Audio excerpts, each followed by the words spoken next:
MJ Morning Show. Listen, guys, before you get too far ahead of yourself, MJ, I have to give you all fair warning. Before I get ahead of my skis. What? I'm feeling very gassy today.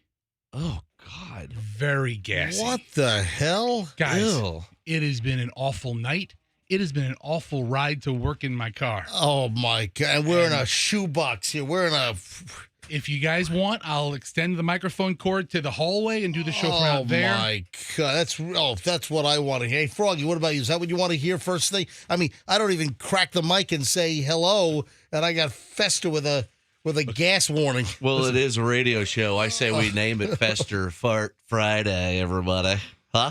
That's Triple F. That's a great name, actually. Listen, What's the matter with you? Are you sick? No, I'm not sick. I think it's just the natural effects of my week of debauchery that I've been having. It started back with the Super Bowl. I made like a 3-gallon pot of chili, and nobody else really ate it at the house. You've been eating your chili leftovers all week? Did you have blood work done yesterday? Why are you eating good. chili before your blood work? I had the blood work like at 10. I had chili for lunch and dinner.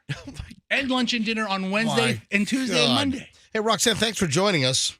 Hey, Rox. Oh, you're very welcome. Listen, I don't want to make a big scene out of this, but starting Monday, can you just be here before we open the show? I'll try my best, but I am here until 3:00 every day. You're not. Monday's a no for her. Monday's a national holiday, so Monday will probably be a late day.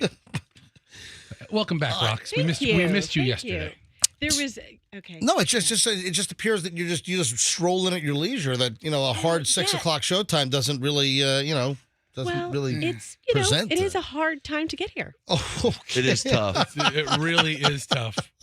It's like a jungle out there. Did you just miss Fester's warning to us all? No, I heard it. That's why I was like, should I even walk into this studio? I heard it at the door, and I was like, oh, that sounds dangerous. And I will tell you, Roxanne will be most affected / punished. Because I was thinking you could call in. That would be perfect. I offered did you hear me? I offered to do the show from I could put a chair out in the hallway and just run a... Andrew can go down to engineering and get a long microphone cord and... 12 feet, 15 feet, and I'll be fine. Or we get a long tube and put it to your butt and put the attitude out the door. You know what? Hey, Froggy, I don't need the graphic descriptions. Graphic? What is a tube? The last thing I expected is to walk into the studio to try to, do a fantastic Friday show, and then Fester hit me with a gas warning. Seriously, we don't want any of those. All right, MJ, Froggy has some next level thinking right there. Yeah, you'll funnel it out the door. Seriously, I mean, you're the first... a flexible dryer vent from Lowe's or something. Exactly. It's still in the conceptual phase, but that's really... I got to find a long bendable tube.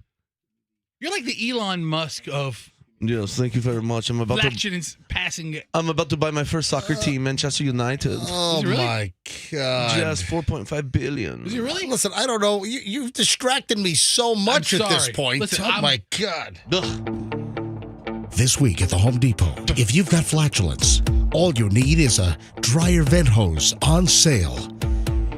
You can vent the gas out of the studio with the Home Depot fart hose. See? They would I thought that was a commercial for a second. Really? Yeah, I was like, are we going into commercial? And the voiceover kind of was good. I was kind of surprised.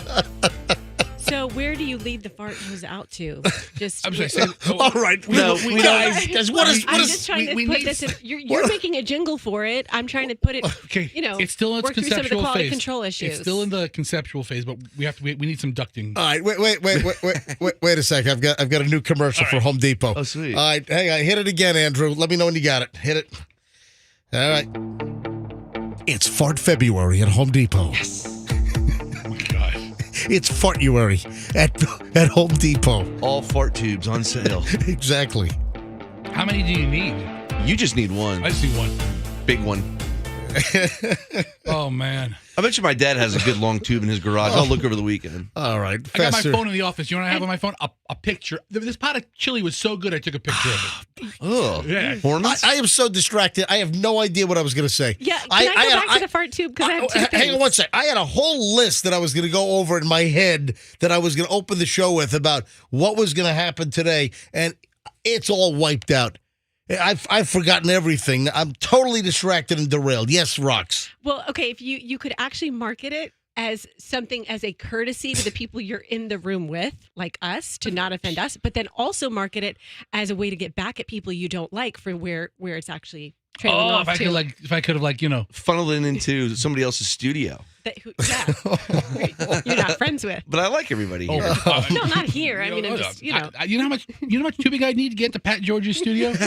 He'll think it's him. Jeez. All right, let me try to recoup here, folks. I got to regroup. All right, my apologies. I just want fair warning. So if you hear like a door creaking, it's not a door. I'm just saying. What a derailment. I'm sorry.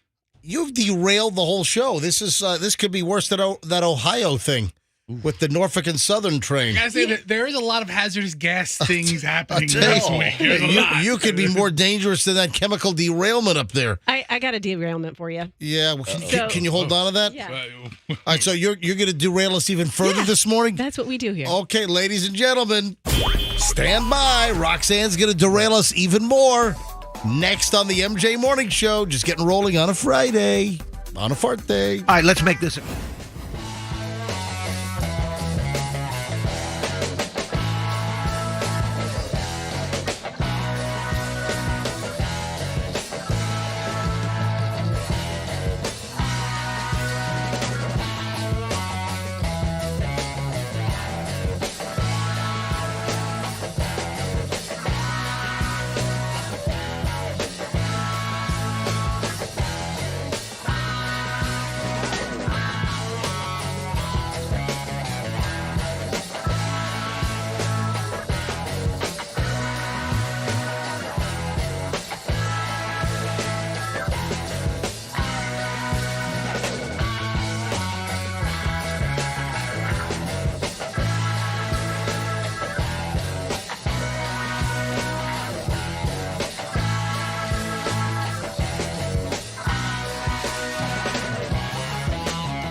everybody. MJ here with Fester, Froggy, Roxanne. You know what? I'm going to start listing the names on the show in order of appearance on when you guys actually show up. That's what I'm going to do. So I'm here first. MJ, and then Froggy's been like second. So MJ, Froggy, Fester, you were third in today. Roxanne, you're walking in as we're already doing the opening segment of the show. So hold on a second. Hold on. Are you saying if I got here like 5 a.m. on Monday at my mic position, you're going to start the show? Hey, it's the MJ Morning Show. We got Fester, then me, MJ. Would you call it the Fester Morning Show? Oh my God! Ooh, what a reward system! Is that is that the gauntlet you want to lay down? Is that what you? Is that? No. Is that the right word? Is that the right usage of the word gauntlet? Gauntlet? That's not. I think you said gauntlet. Whatever. But how about a goblet? If I show up with my goblet on Monday on President's Day, I'm throwing down the goblet. That's like something Froggy would say. I'm throwing down the goblet. Sounds right to me. No, Froggy, it's the gauntlet. Well, listen. Yes. So you're saying whoever shows up first gets their name mentioned first on the marquee. Intros and outros. Yep. All right. Best you finally get your name. You have some billing. Nah, not on this show. 6:21. Hello, everybody. It's a Friday on the MJ Morning Show. Now, Roxanne, are you about to hit me with a new derailment here? Yeah, this is crazy now that I'm putting it all together. Yep. Okay, so when you have that dream when you wake up, I haven't had it in a long time, and you're like laughing hysterically, and you're lying in bed. And can you go off mic again? What are you doing? Is this your first day on the radio? Yeah, she's talking with a full cup of coffee. Full cup of coffee. She wants to talk with her hands. So she had to reach back to put her coffee down. But you realize that, just put it over to your left. No, I've had to, too dangerous. Danger. And then, Fessy, you're still hacking up live on the air. You're just a hack-o-matic. So listen, I know Roxanne has something. You're a hack. I've been a hack for a while, but I'm hacking. Didn't you go to the doctor yesterday for the hack? Yesterday was blood work. Today, oh, my God. Today's hackathon? Yeah. In the middle of Chili Week. I have blood work. God. Yeah. But folks, listen, I hate to nitpick and complain here, but if you'll notice, and it's happened now the whole week, Fester's just like, I mean, at any time, it's like it's uncontrollable. Since I've been back, I told you, I said, if I have to run out of the studio, don't make a big deal about it. I'm hacking up. But it comes from nowhere. You need a towel to shove your face in and cough. I do need. Why didn't you think of that on Monday? That's a great idea. I mean, instead of reaching over like 6 feet to your mic position and bending over going, and then so I've got you hacking. I've got Roxanne in the middle of the story, and she decides to go away. Roxanne decide in the middle of the story. Roxanne goes, "Okay, I'm gonna put a glass over here." So MJ, I got a great story. It was really great. So let me tell you about it. Really good. Really good. All right. So what do you say? You're laughing? What? Yes. Okay. So I woke up and I just was uncontrollable laughing from my dream, and because I was dreaming about something really, really funny. At least in my dream mind thought it was hysterical.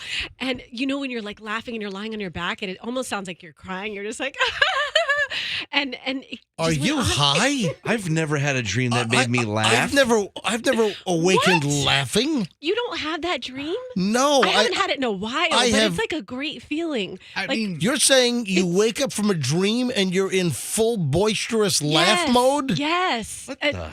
You have you just went to see Fluffy live in concert and he's hysterical. I mean, I wake up. I think almost my whole life I've woken up almost every day, and I don't remember waking up laughing. I have never awakened laughing. By the way, this is Marlene. That is a real listener, Marlene, that called in about something, and she did this. And I was that Andrew or was that Coop? Who ISO'd this for me? Must have been Coop. So before Coop left. Kind of sounds like Wacky Jackie. I mean, yeah, you got the smoker's laugh going on there. The Marlboros will get you. So I've woken up and... By the way, we got to get Wacky Jackie to stop smoking. Why? Because it's only been 37 years. Yeah, let her smoke. Because every time I see her like outside of this studio, she's always out there, right? She's outside smoking. She doesn't smell like a smoker. No, she's a responsible smoker. She spends her paychecks on smokes and chocolates. What were you saying, Fester? I've woken up before in really good moods. Yeah. You know, better than like, sometimes you wake up kind of groggy. It takes a second to get going. I've woken up, jumped out of bed, and just felt really great, and really positive. But I've never woke up mid-laugh. Oh, the laughter dream is amazing. I dreamt I was hanging out with Don Rickles. It was awesome. Yeah, you're the only one in the studio. I've never had a laughing fit while awakening. Fester's never had a laughing fit. Froggy, you've never been. I've never even had a dream that made me laugh. My dreams don't do that. Yeah, I don't think I've ever had. Yes, hey, yes, Andrew, Andrew, the producer. Have you ever had a dream that you? I'm sorry, no. Yeah. Okay. I mean, I wake up, if I had an awesome dream, like I'm hooking up with like Margot Robbie, then I wake up and I'm like, no, it's a dream. Margot Robbie in which movie, though? Probably Wolf of Wall Street. Wolf of Wall Street was a great one for her. When she's sitting on the floor, Well, this is Halloween, you throw in that Harlequin outfit. But then it's like, I don't have funny dreams ever. Are you getting texts now with people feeding your silly beast over here? Yes, this guy says, I laugh myself awake at least once every 2 to 3 months to the point where it wakes up my wife. Well, that's what happened. Doug woke up and he's like, are you okay? Are you okay? Because it almost sounds like your laughter and crying when you're in hysterics almost sounds the same. But I didn't tell you the best part. Well, Please, we're waiting. Please. Okay, this is the best part. Is the reason I was laughing in my dream is because I was an hour and a half late to work. This is so weird. Oh, it's so far it's life hysterical. imitating art. I mean, ripped from the headlines, huh? I was an hour and a half late. There's come on, my God. All right, the rip from the headlines is pretty funny. You got to guess. You got to. Oh my God. You got to. Speaking of ripping from the headlines, that's Fester this morning. Fester's blowing from both Fester, ends. you come in here. The first thing you say is you're warning us you have a gas problem, and it's gonna be a long Friday. Right, rip from the headlines caught me off guard. Coming out of both ends. I leaked out of both sides. You're right. That's exactly right, Rox. My apologies. What the hell is going on here Ripped from the today? headlines. Roxanne had a dream she was late to work. The next day, boom, boom. Hi, guys. I was an hour and a half late, and you just looked at me in my dream, and we started laughing so hard because I was so late. That's what made you laugh? What? Ripped from the headlines. Oh, boy. Life imitating art. Is that dream imitating life? It is, but I knew it was a dream because I could see your entire face. No, I think And I can only ever see your eyes. You're sleep eating edibles. That's, yeah, right. That's what you're doing. That's not the time to have an edible. Is like at bedtime. Sleep eating edibles. Let me tell you what I want to launch today, and I'm excited about this. We need a name for it. Is it the MJ Morning Show Amazon Surprise? Is it the MJ Morning Show Gift-a-Palooza? Here's the deal. If you're one of the early listeners and you don't listen to the whole show, well, first of all, you got to fix that. You got to figure out a way. If you're listening to us right now and you only get us for 15, 20 minutes here, whatever the story is, you don't know what you're missing. This hour is actually the crappy hour of the show. So I mean, we only get better from here. So you got to figure out, man, how to listen to more of the MJ Morning Show every day. Like bring a radio into work. You can listen to us, or you might have a radio at work. If you've got a computer, you just bring up mjmorningshow.com and click on Listen Live. If you got a phone, just make sure you have the iHeart app, the Odyssey app, or the TuneIn app, or the MyQ105 app, and you can listen to the entire show live, streaming every morning on your phone. All you got to do is go to one of the apps and just type in Q105 Tampa, and boom, you're streaming. It's that easy. So you got to figure out how to listen to more of the show, or we also podcast. So this entire show is going to be completely put together in podcast form and available on every platform by like 11 a.m. every single day.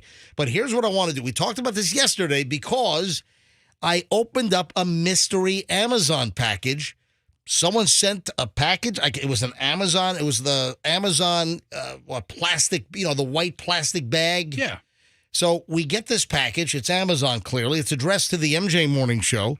I'm like, yeah, who sent this? I didn't order anything Amazon. No one in the room ordered anything from Amazon. So I assumed that it was just a listener. We had a guy like a year ago send us a 5-pound bag of root beer flavored hard candies. Because he thought he heard us talking about, MJ loves the... No, Gummies. I had said that I love the Haribo Cola gummies.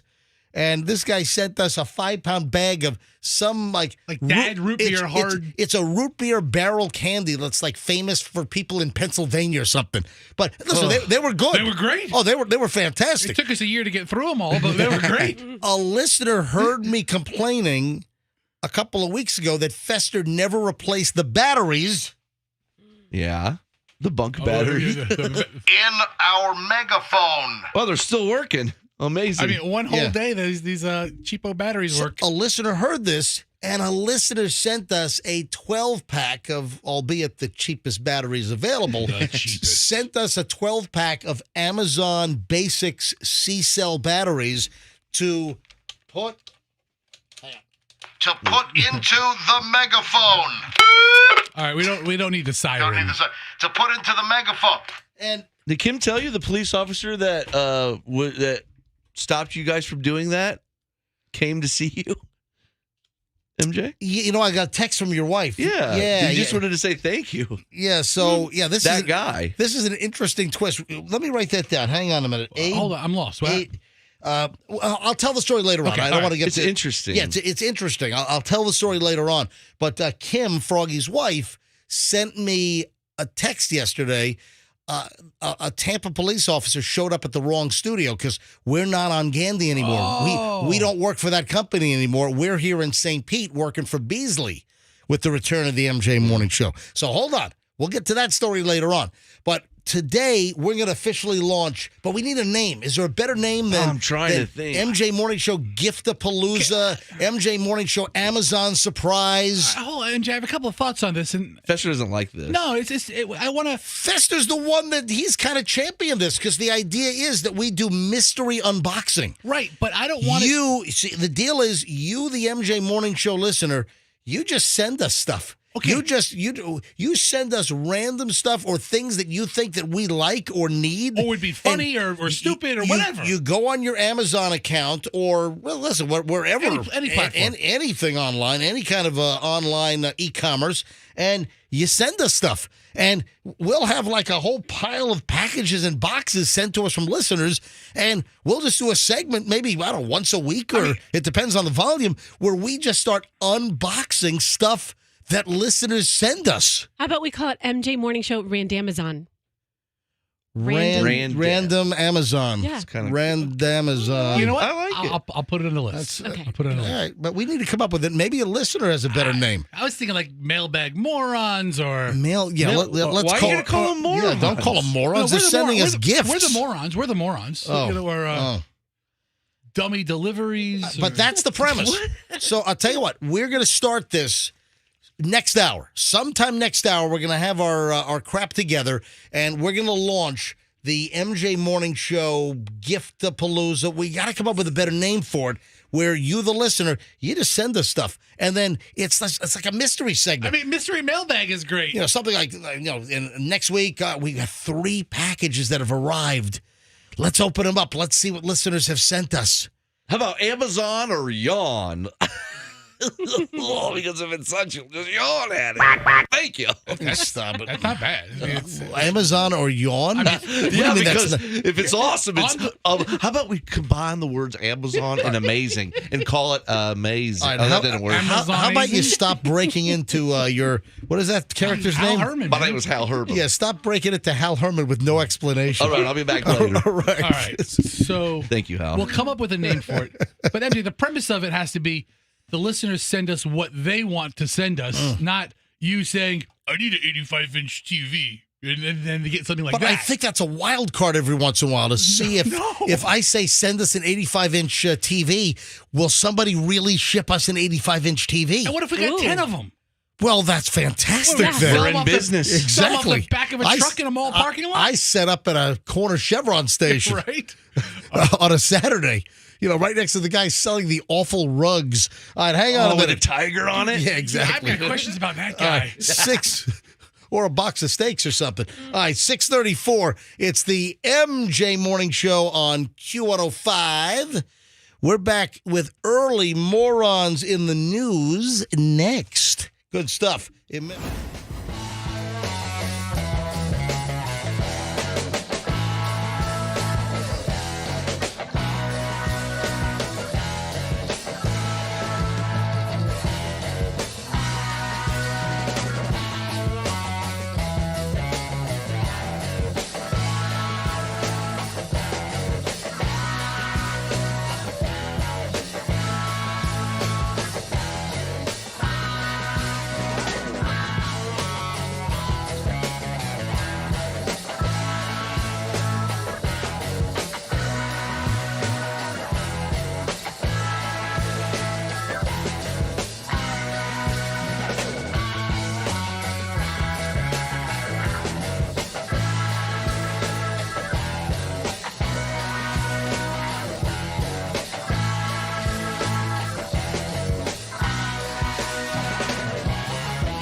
6:42, morons of the news on a Friday here on the MJ Morning Show is on, and it has happened again. You know, I have not seen a resolution for the case that happened up in the Panhandle. This was a Florida story. You remember, this was sometime last year. Do you remember the family that came home and their entire home was like destroyed because there was a house party? And they were away, and next thing they knew, there were like 300 high school kids at their home, and crap was stolen. The place was like ransacked, and they didn't know how that they knew that they were going to be out of town. You know, my question was, it was like a nice, expensive home. Don't you people have an alarm system? Or a front gate? It was something. Well, guess what? I haven't seen a resolution of that story. So I don't know if that was resolved, if arrests were made. Hey, Andrew, can you do me a favor? Or Roxanne, can you look up quickly the Panhandle house party story? That might have been a year ago because it was like toward the end of the school year last year, I think. Yeah, I'm trying to remember when it was, but it happened here in Florida, and a home was just wrecked. I think expensive liquor and wine and like artwork were stolen. And people, wasn't there a story like someone jumped out of like a second story window on top of a car? Yeah. Or something? It was crazy Trying stuff. on the guy's clothes. They were doing everything. They were like sleeping. Some of them were getting it on like in the master bedroom bed. Oh, man, we used to trash houses back in high school, man. Oh, that's right. You told us. Well, Remember, I told you the cop showed up at our school. Hold on. Didn't you throw a couch out a window? Yeah, we threw it out a second story window. Maybe that's what I'm conflating. Maybe, I don't know whether a kid jumped out of the window. I'm just remembering. And we threw eggs behind everything. What is wrong with you? Why would you be a vandal? Vandals suck. I mean, I didn't do it. I just watched. But the cop showed That's up. even worse. The cop showed up at our school and interviewed all of us.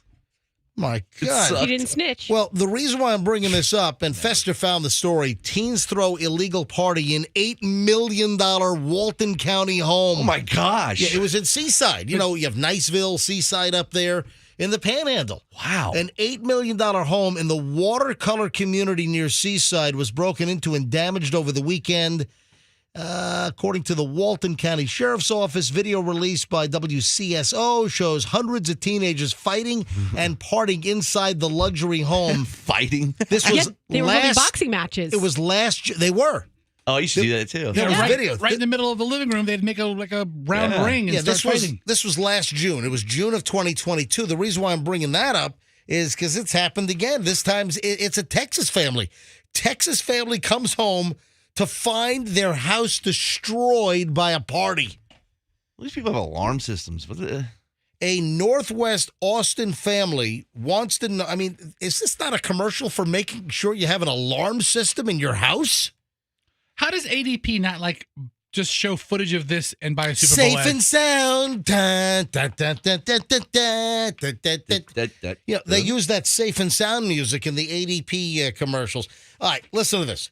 A Northwest Austin family wants to know who trashed their home during a mansion rager. And that's in quotation marks. Is that the terminology for this? It's a mansion rager? Ooh. That does sound like a pretty awesome name for what it is. Yeah, it sounds kind of fun when you put it like that. No, it doesn't. I mean, it does. Fox 7 in Austin, Texas, as they tell the story of another luxury home being busted into and a gigantic house party is involved. They literally are just calling it a mansion rager. So this has a name.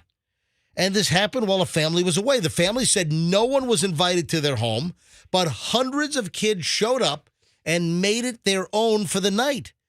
We started receiving numerous phone calls from our neighbors that there were kids on our water tower on our property. What do you mean a water tower?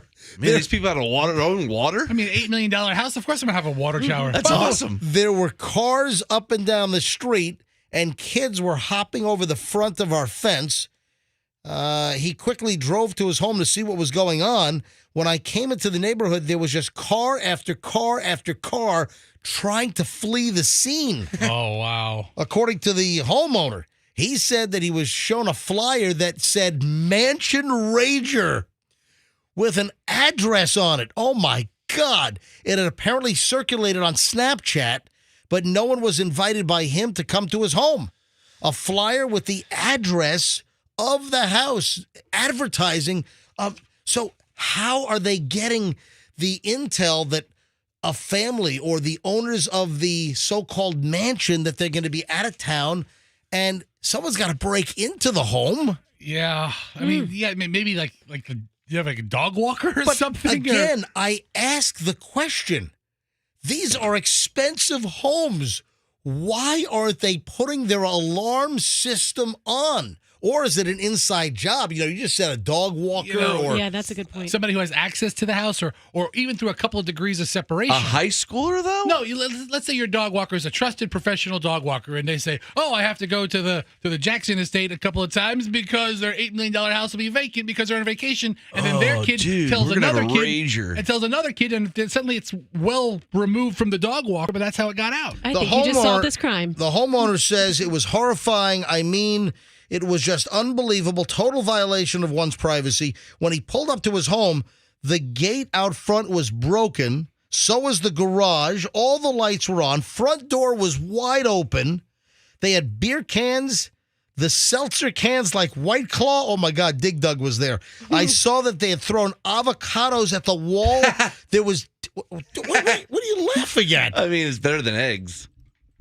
We were really into the eggs. They're throwing avocados from Mexico at their wall.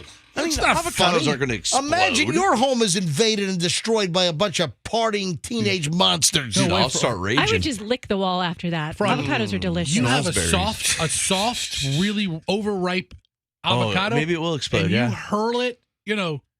Obviously, it was exploding if they were having so much fun throwing it at the wall. It gets worse. They threw tools through the sheetrock, the drywall, in our garage. Oh, nice. They had my daughter's toys scattered around the property. This is disgusting. They took her dolls and threw them around. This is disgusting. This is awful. Listen to this. We have some articles of other kids that were out on the property, and it was from all the major high schools in the greater Austin area. So they list all these high schools. He said he didn't know who would have started the party. We only have a 2-year-old toddler. They are not in school. They're not in the school system. This wasn't a case of just the parents are out of town where, like a high school kid says, hey, having a party at my house. My parents are out of town. No. I bet the little toddler told somebody. The toddler told the babysitter. Okay, the babysitter knew. Let's say the toddler has a nanny. Yeah. And the nanny's like, oh, I can do something this week because my client's out of town. He said it was a blatant break-in. Whoever was involved is facing several charges. There's a huge reward now leading to the identity of those responsible. There seems to be little consequences for these actions. So now the whole sheriff's office in Texas, in Travis County, they're looking for tips. I mean, at some point, people are going to roll over. They're going to get tips here. There's a lot of nervous kids out there. But this is just like the story that happened here in Florida up in the Panhandle last June. Another mystery house party, and somebody's home is just invaded and ripped apart. They're out of town. And how do they get the intel on this? Well, I think all it takes is one person and then spreads on social media between all the kids. Well, it was ding, ding, ding. But it was Snapchat. Somebody made a flyer. It was a flyer was made. That's how it got disseminated. I want to go to a mansion rager. But that sucks. Yeah. That is awful to have your home destroyed like that. I used to steal a lot of CDs. My whole CD collection was CDs I stole from parties. You know what? You are really. Oh my God! I had thousands, dude. I wouldn't recommend. I wouldn't recommend kids doing this. Hold on to that thought. No, I'm not going to let that slide. Yeah, hold on to that thought, you piece of. All right, hold on. Back in a second on the MJ Morning Show. I'm gonna have words with Froggy next. Don't miss this. All right, MJ Morning Show on Q105.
Hey, Andrew, do me a favor. Make a note of that Whitesnake song. I don't think that wave file's the cleanest one that we could play there. Well, there wasn't a digital version of that mix. No, it doesn't matter. Listen, old analog recordings are fantastic. I love them.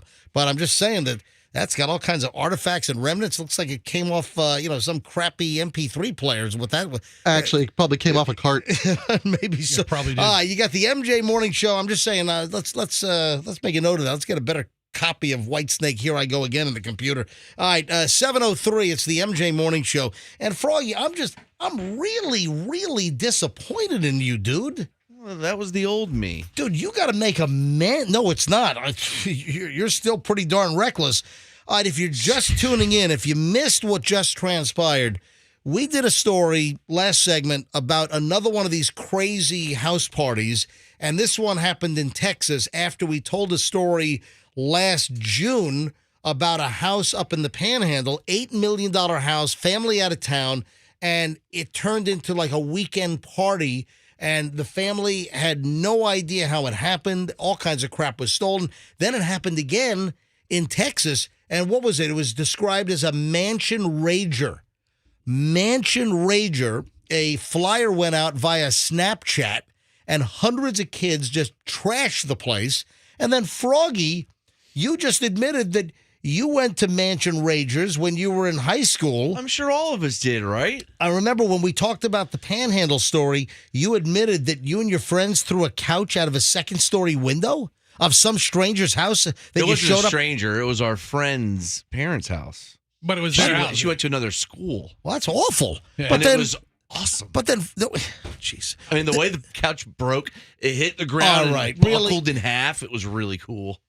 Was it a Jennifer convertible? Was it a sofa bed couch? I don't know. It was rather heavy. Yeah, those convertible couches are really heavy. It wouldn't Yeah. have broken like that. Because they have that metal pull-out Yeah. accordion frame in there and everything. It buckled, so Yeah. I don't think that happened. All right, now, it's something that Froggy said What? a What'd I few say? minutes ago. You said that when you went to parties, you would rip off CDs, and that's how you built your entire CD collection? It wasn't really just, I would really scout out. You remember the old Case Logic cases, the big cases?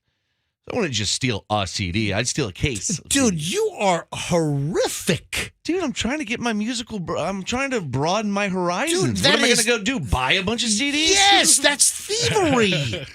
Dude, that is... What if it's somebody I didn't get along with? Dude, a thief is the lowest of low. Now, how old were you when you were doing this? I don't know. 38. No. I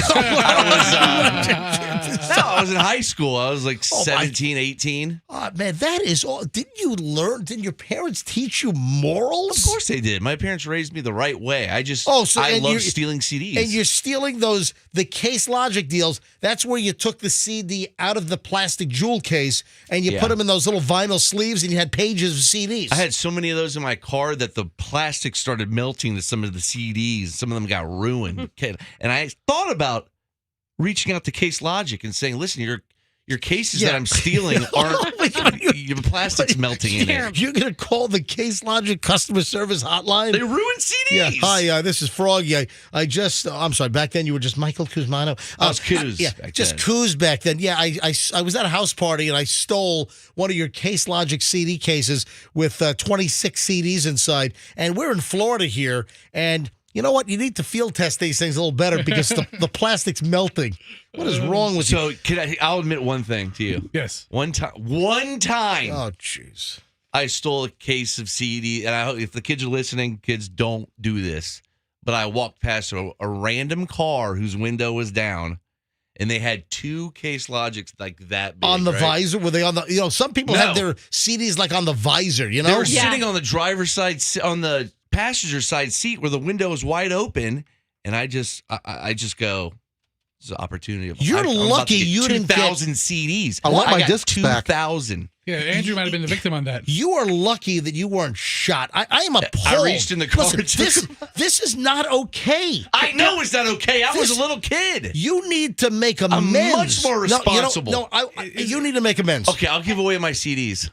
Yeah, You need to make amends. You need to who? Because you know the houses that you stole them from. I need you to go back. The and car was a random guy. I didn't know him. He was parked at a park. Obviously, the car you're not going to be able to figure out. But you need the houses where you went to some of these house parties and you took their CDs while you were at a Saturday or Friday night house party. You need to return those CDs. One of them had a box set of Nirvana, and it was really nice in the display. I just took that. The funny thing in this whole story, MJ, is dude, you are. I love stealing music. You are awful. When Napster came around, oh my God! Don't say he's awful. Just say his choices and his behavior. When I was a youth, I'm not going to sugarcoat this. It's not sugarcoating. Right, but be Roxanne, specific. Everybody's stolen stuff. There are no. I have not stolen stuff. I guarantee you have. I guarantee I haven't. Yes. In your life. Your life. What are we doing here? You're yelling at him for something he did 30 years ago, 20 years ago. I mean, listen, get it. He's confessing to you and opening to you about his juvenile indiscretions. Fester shot out a store window. Yeah, I mean, you're giving me more crap than him. You ran through a barricade and lied to your parents for years about it. Okay, we all did. Yeah, I am angry. Stuff. But it was my dad's company van that I smashed through a construction site. Then you lied. You breached your family's trust for decades. Yeah. You got stabbed by someone. Yeah, you got stabbed by an ice What pick. does that have to do with it? Who were you hanging around with? But the least effective killer in all of Virginia Beach. It sounds like you're in a gang.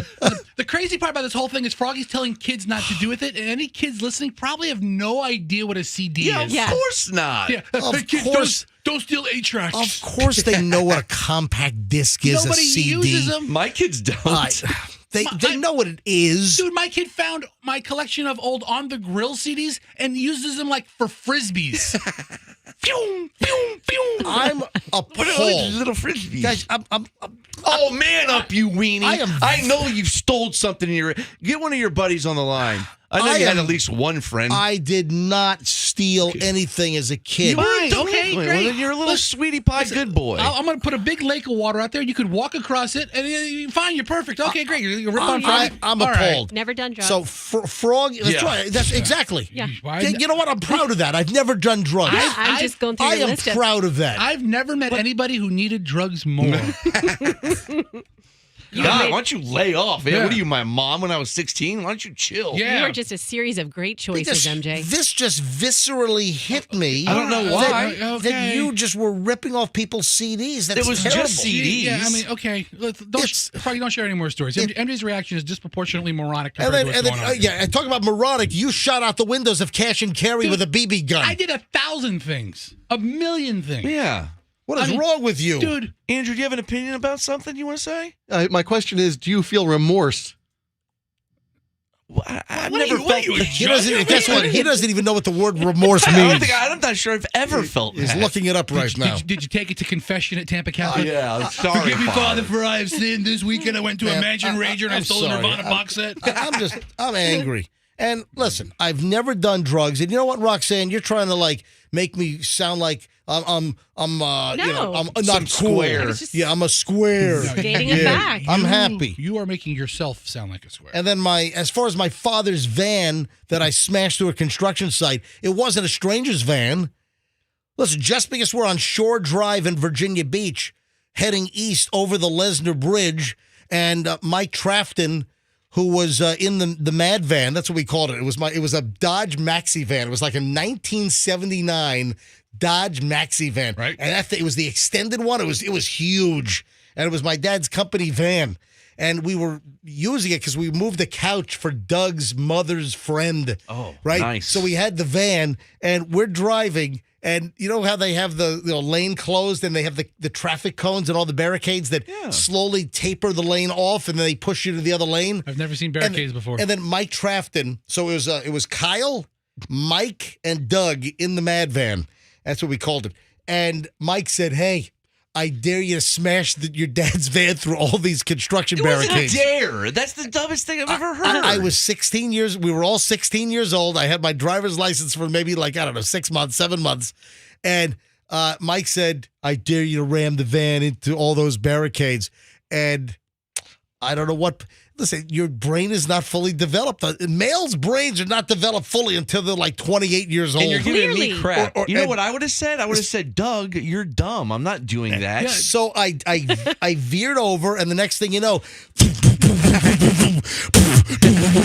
Were you guys cracking it, up? It was Spivey Rentals, and it's like a Bob's Barricade, Yep. and they were the orange and white stripes with the sawhorse, and the wood, the splinters. wood? Well, then, and we were driving with the sliding door open on the side of the van. Yeah, you guys are real smart. A chunk of the wood from the barricade flew in and hit Doug in the head. He needed like 12 stitches to his head. No, seriously. You need to make amends. and hey, you're giving me crap for CDs. I look back because that could have taken Doug's eye out.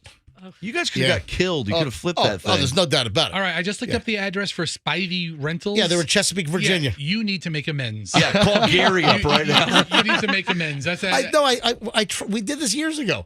I think when we were doing the He old did. MJ. I think he did. Yeah, You need to make financial amends. 15 years ago, we called them up. The company is still not whole. You need to show heartfelt remorse. All right, 7:13 at the MJ. You know what we ought to do, though? We ought to take phone calls when we get back on insane house party shenanigans. Oh, you know how many stories I have? Oh, my all right, God. hold on You're a minute. done with stories I'm for done. today. Yeah, tell you I'm what. done. You retire. I want to go to phones when we get back about, like, if you were at a party where things just went really bad, the worst thing ever at a school house party. All right, hold on. We'll get to that next on the MJ Morning Show here on Q105. Two college.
Because of the state fair deal? Oh, yeah, they get a fair day. I think Hillsborough County schools get... I know. I've been here long enough. I've been here since 1994. I know they get a fair day. I just didn't know the fair day was today. So, the fair ends on Monday. Have you not gone yet? No. You know what? Can I be honest? Sure, please. I have never been to the Florida State Fair. I've been here since 1994, and I've never, ever been to the Florida State Fair. I think Michelle took the kids once, but hang on a minute. Hold on. I got to tell you, it's a good time. I mean, Friday nights, Saturday nights, it gets a little too crowded for my taste. Personally, I have smaller kids, and it's going to be a madhouse today and tomorrow, probably on Sunday as well. But if you caught it on like a nice weeknight... Now, what about President's Day? Is Hillsborough County off for President's Day? So it's a 4-day weekend? No, hold on. They're back to school on Monday. Oh, okay. My kid goes to public school in Hillsborough County. Hey, Michelle. Yeah. How many times did you take the kids to the Florida State Fair? Every year that we were here, since they were Chloe was like 5. Oh, I thought you only went once. What? I just said I think you only took the kids once. No, we went every year. Yeah, the fair's a good time. It's a good time for kids. It's a good time. Michelle, how many times have I been to the fair since we got here in '94? Never. There was one time Chloe didn't get to go when she was being disciplined.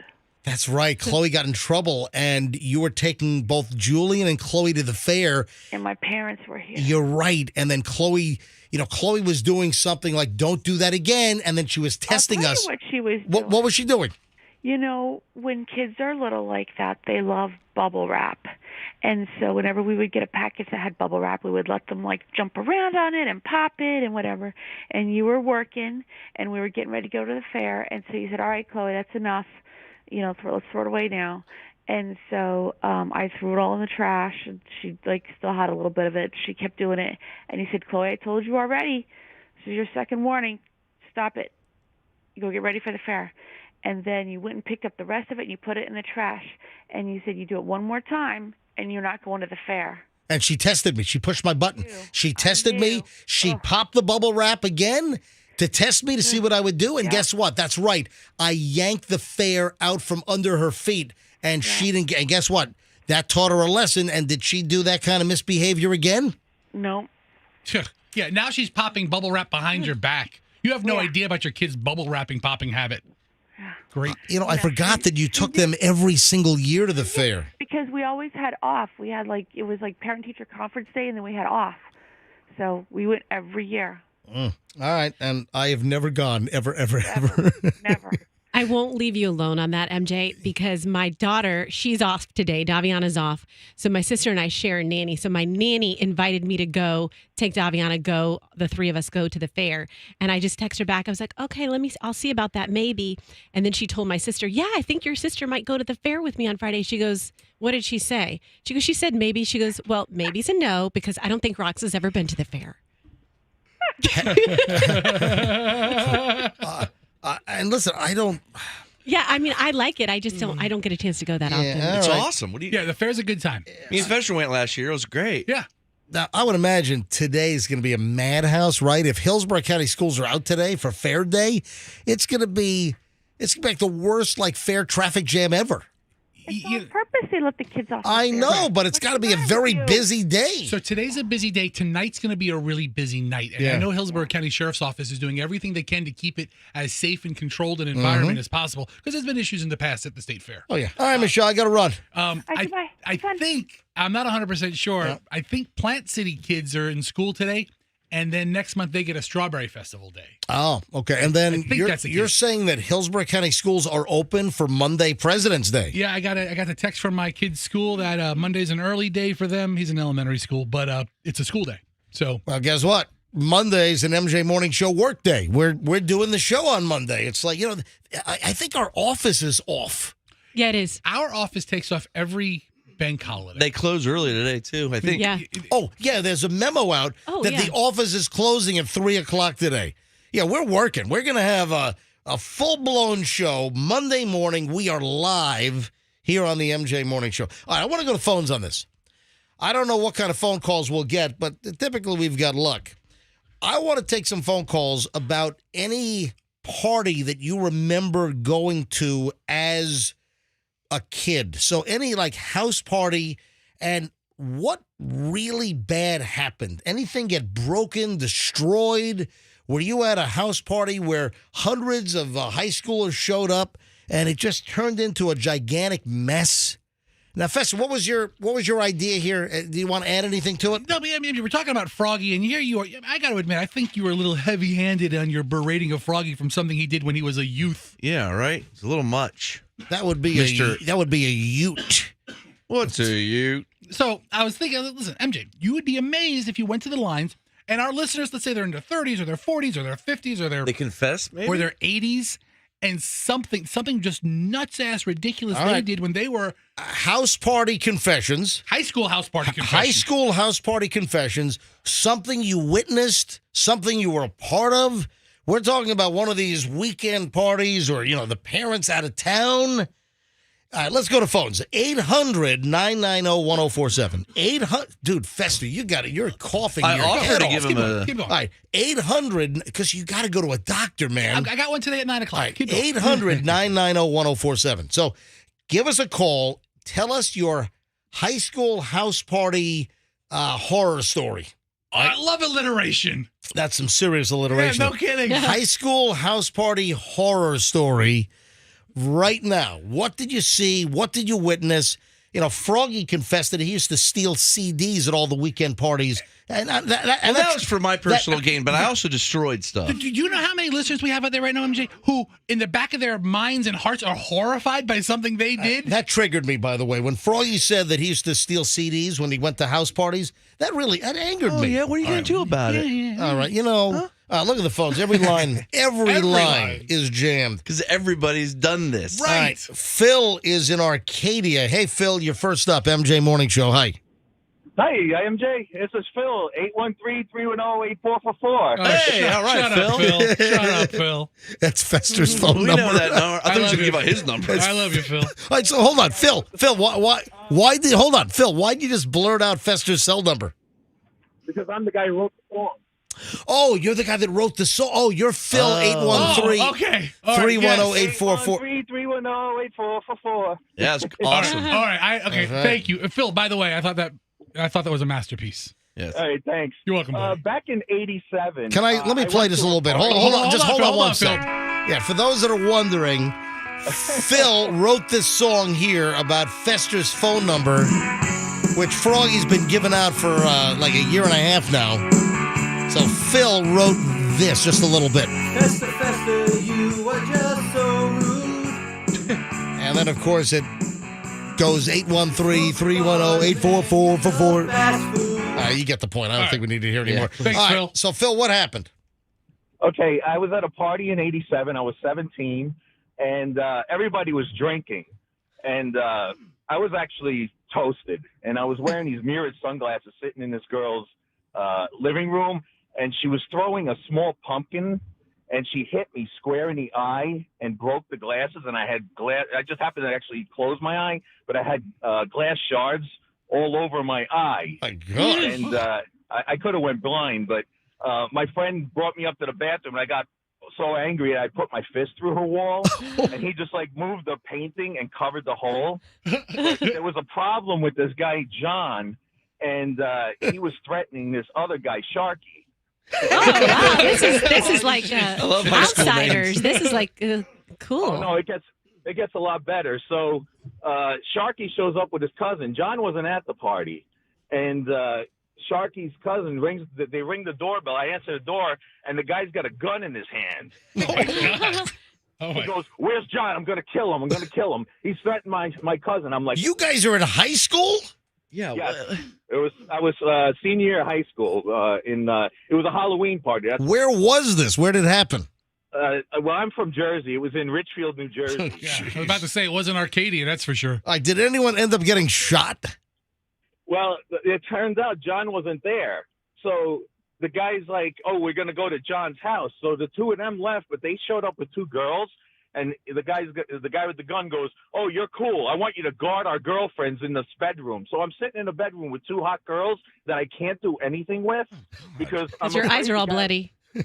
Besides that, I was afraid I was going to get shot. Shards of glass. Thank you, Phil. Have a great one. Thanks for the Phil, song, Phil. your memory for all those details is impeccable. Oh, a Sharky All and right, then a Humpy. Stacy, you're next on the MJ Morning Show. Hey, Stacy. Hey, MJ. Hi, Rox. Hi, guys. Hi. It's Stacy from Largo, M&M lady. Yep. How are you? Doing well. All right, so what was your high school horror party story? I actually threw the party at my own house. Oh, geez. My mom and my stepdad were out of town. They came home early. I had black lights and flour like all over the floor in the den, moved all the furniture out of there, put it in the garage. So when they came home, they couldn't even park in the garage. There were still about 70 kids in there, and I had beer bottles in the gutters going all the way around the house. The gutters. We caused $1,300 worth of damage to the house. What did your parents do to you? That was pretty much the day that I moved out and never came back home. Oh, wow. That was the straw. That was the straw that broke the camel's back there, Stacy. All right, Stacy, thanks for the call. Now that you think about it, though, beer bottles would lay nicely in a gutter. Oh, yeah. We're taking stories on these like weekend high school horror house stories. You know, when you had the party or you went to a party, what's like the worst thing you saw? What happened? Robin's in Tampa. Hey, Robin, you're on the MJ Morning Show. Hi. I can't believe it. Hi. My story is kind of like it happened when it was at a friend's house when I was in high school in Michigan, a little town in Michigan. And his mother was actually at home at the time this all happened. And there was four of us all together, the guys at his house. Hey, do me a favor. You got to tell the story quickly because your phone sounds like you've got earwax in it. We decided to have a food fight down his basement. Okay. So we had cans of the spray cheese, the spray cheese. Oh, cheese. Yeah, the cheese, whatever it was. Yeah. We had food all over the basement, on the ceiling, on the walls. And then when we got done, we thought, well, we got to get this cleaned up. You got it all cleaned up, except we forgot a big piece of cheese. Hey, Wendy, your phone is just awful. I got to cut it short. Sorry. Robin, rather. I'm Robin. sorry. No problem. No, like, hey, take a pin and clean the earwax out of the little talk hole. That's what it sounds like. Yeah, people have no idea how much spittle and dust and crap I don't is know in what's in there. Yeah. By the way, folks, we're giving away Duran Duran tickets at 7:52. Was that the time I gave, Andrew? 7:52, right? All right. We are giving away, folks, heads up. It is minutes away. We're giving away Duran Duran tickets for the concert coming to Amalie on June 17th. We're giving away tickets at 7:52. So minutes away. What is that? 15 minutes from right now. 7:52. You can call up and win Duran Duran tickets. I'll give you the number coming up. All right, let me go to E. Is in Riverview. Hey, E, you're on the MJ Morning Show. Good morning, everyone. Good morning, MJ. First-time caller. Love your show. Thank you, buddy. All right, what happened? So tell us about a weekend high school house party and what went wrong. So this took place back in 1988 in an area that you are familiar with, Rockland County, New York. Yep. I'm familiar with Nanuet as well. Yep. I listen to your show. So my two best friends and I decided to throw a cut party, and easily 100 people there. Long story short. Now, what's a cut party? End of the school year, everyone cut school. Oh my God. Like a skip day. I thought everybody just cut themselves. Yeah, I thought you were cutting lines of cocaine or something. Like, this is a crazy party. What are they cutting? All right, so what happened, E? So long story short, their dad shows up, and his dad is 6'10", looks like Julius. Gosh! Oh my God! And when I tell you, everyone scattered. Everyone just ran out, jumped out of windows, back doors, front door, and I was the only person that stayed behind to help clean up. And for 4 years, maybe 5 years, I thought his father killed him because he sent him away the next day. Oh, really? Oh, my God. My God. And did he ever resurface? Jeez. Well, long story short, it was a blessing in disguise because one of the guys ended up being the DJ for New Edition. And Cool it now. Gotta cool it down. to this day. Oh, man. right, E. Thank you, E. All right, Anonymous is... What did that have to do with anything? The DJ at this house party got the New Edition gig. That's crazy. Nice. Anonymous is calling in from Braden, Tucky. That's what, All right. Well, no, that's him. I know. He told Andrew that he's calling from Braden, Tucky. He's not far off on at least on the eastern side. Of Hey, Bradenton. Anonymous. We're taking phone calls. We were talking about houses earlier, talking about houses getting trashed. Some of these parties that are popping up at houses, there have been a number of stories where families are out of town, and it's not even their kids that are throwing the party. There are a couple of stories, one in Florida, a brand new one in Texas, where families are out of town in like a really nice house. And the latest was in Texas, and there was a whole Snapchat flyer going around among all the high school kids, multiple high schools, about a mansion rager. The family doesn't even have high school age kids. They come home, their place is trashed. There was a party in the house. They don't know how and why. So that's why we're taking phone calls about like high school party horror stories. And Anonymous, you're next. Go. Hey, I gotta say one thing is I'm glad we didn't have social media cameras and stuff like that. Right? Amen. Back in the day, there'd be a lot of people not walking free. But we were at a party. A friend of mine threw a party at his house. Didn't tell his parents. So I mean, there was cardboard on the floor for breakdancing. There was a big old vat of shroom tea made. Oh my god!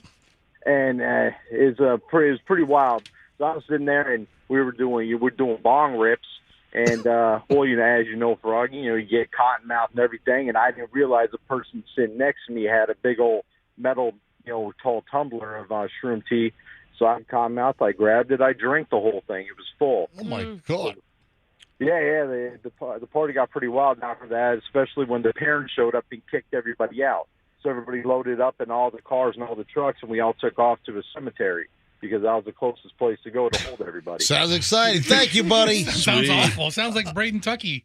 Just a couple more calls here, and I got to move on. But, man, every line has jammed up. Everyone's got one of these high school house party stories with something crazy that happened. Vince in Clearwater. Hey, Vince. Morning, MJ. How are you guys doing? We are well. What happened? So I wouldn't necessarily say it's high school. It's probably like maybe a couple of years. And we met up at like a Chili's or something with this mutual group of friends. I guess word of that I was going to be there, my ex showed up and was causing trouble. And I guess she had like the audacity to try to test me. I was talking with this other girl that I was interested in. And so my ex is trying to like talk me down. She's trying to like smack talking about me to like everybody there. So, you know, she's trying to like stir the pot.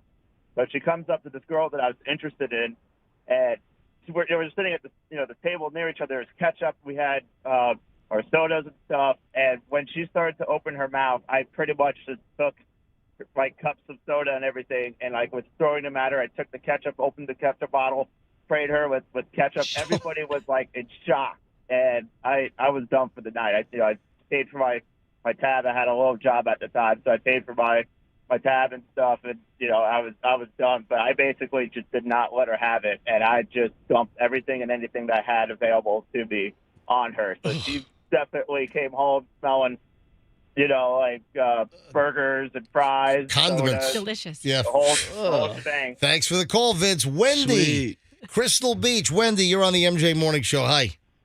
Good morning. Good morning. Love your show. I'm glad you guys are back. Thank you, Wendy. All right, what happened with a high school house party? What got wrecked or trashed, or what happened? Okay, so actually my famous last words were, little did she know, I wrote directions to my house.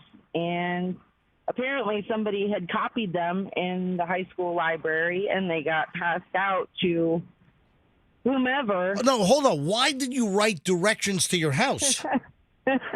Well, because it's a little difficult if you don't know exactly. But who were you giving directions to?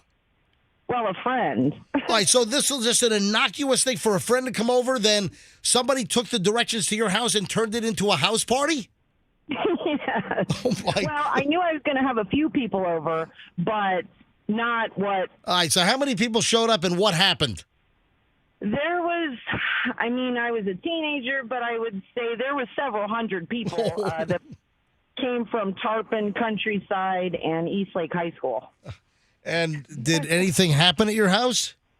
Well, I mean, we got kegs of beer, and it was good. I was freaking out. All right, but the place wasn't wrecked or burnt to the ground or anything. No, nothing got burnt. I know, a couple.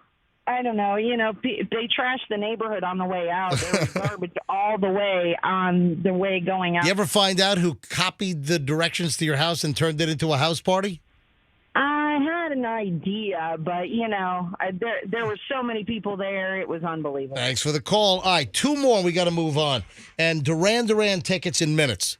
At 7:52, we're giving out Duran Duran concert tickets for the show coming to Amelie on June 17th.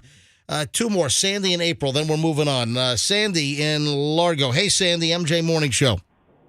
Hi, MJ. So this happened in Chicago. It was probably like late October. I feel like it was a Halloween party. And basically, remember how the first person to pass out, like people would draw on them and stuff like that? Oh, yeah. Well, these 2 girls passed out at like 9:45, 10 o'clock. So, of course, everybody drew all over their faces. Well, they probably woke up around 2:30, 3 o'clock in the morning and were obviously upset. And they plugged the drains in the house and turned the water on and flooded the house. The basement of the house was actually flooded, and they opened up all of the windows. Like, we woke up, it was like 55 degrees in the house. My God. And the entire basement was flooded with water. How much damage?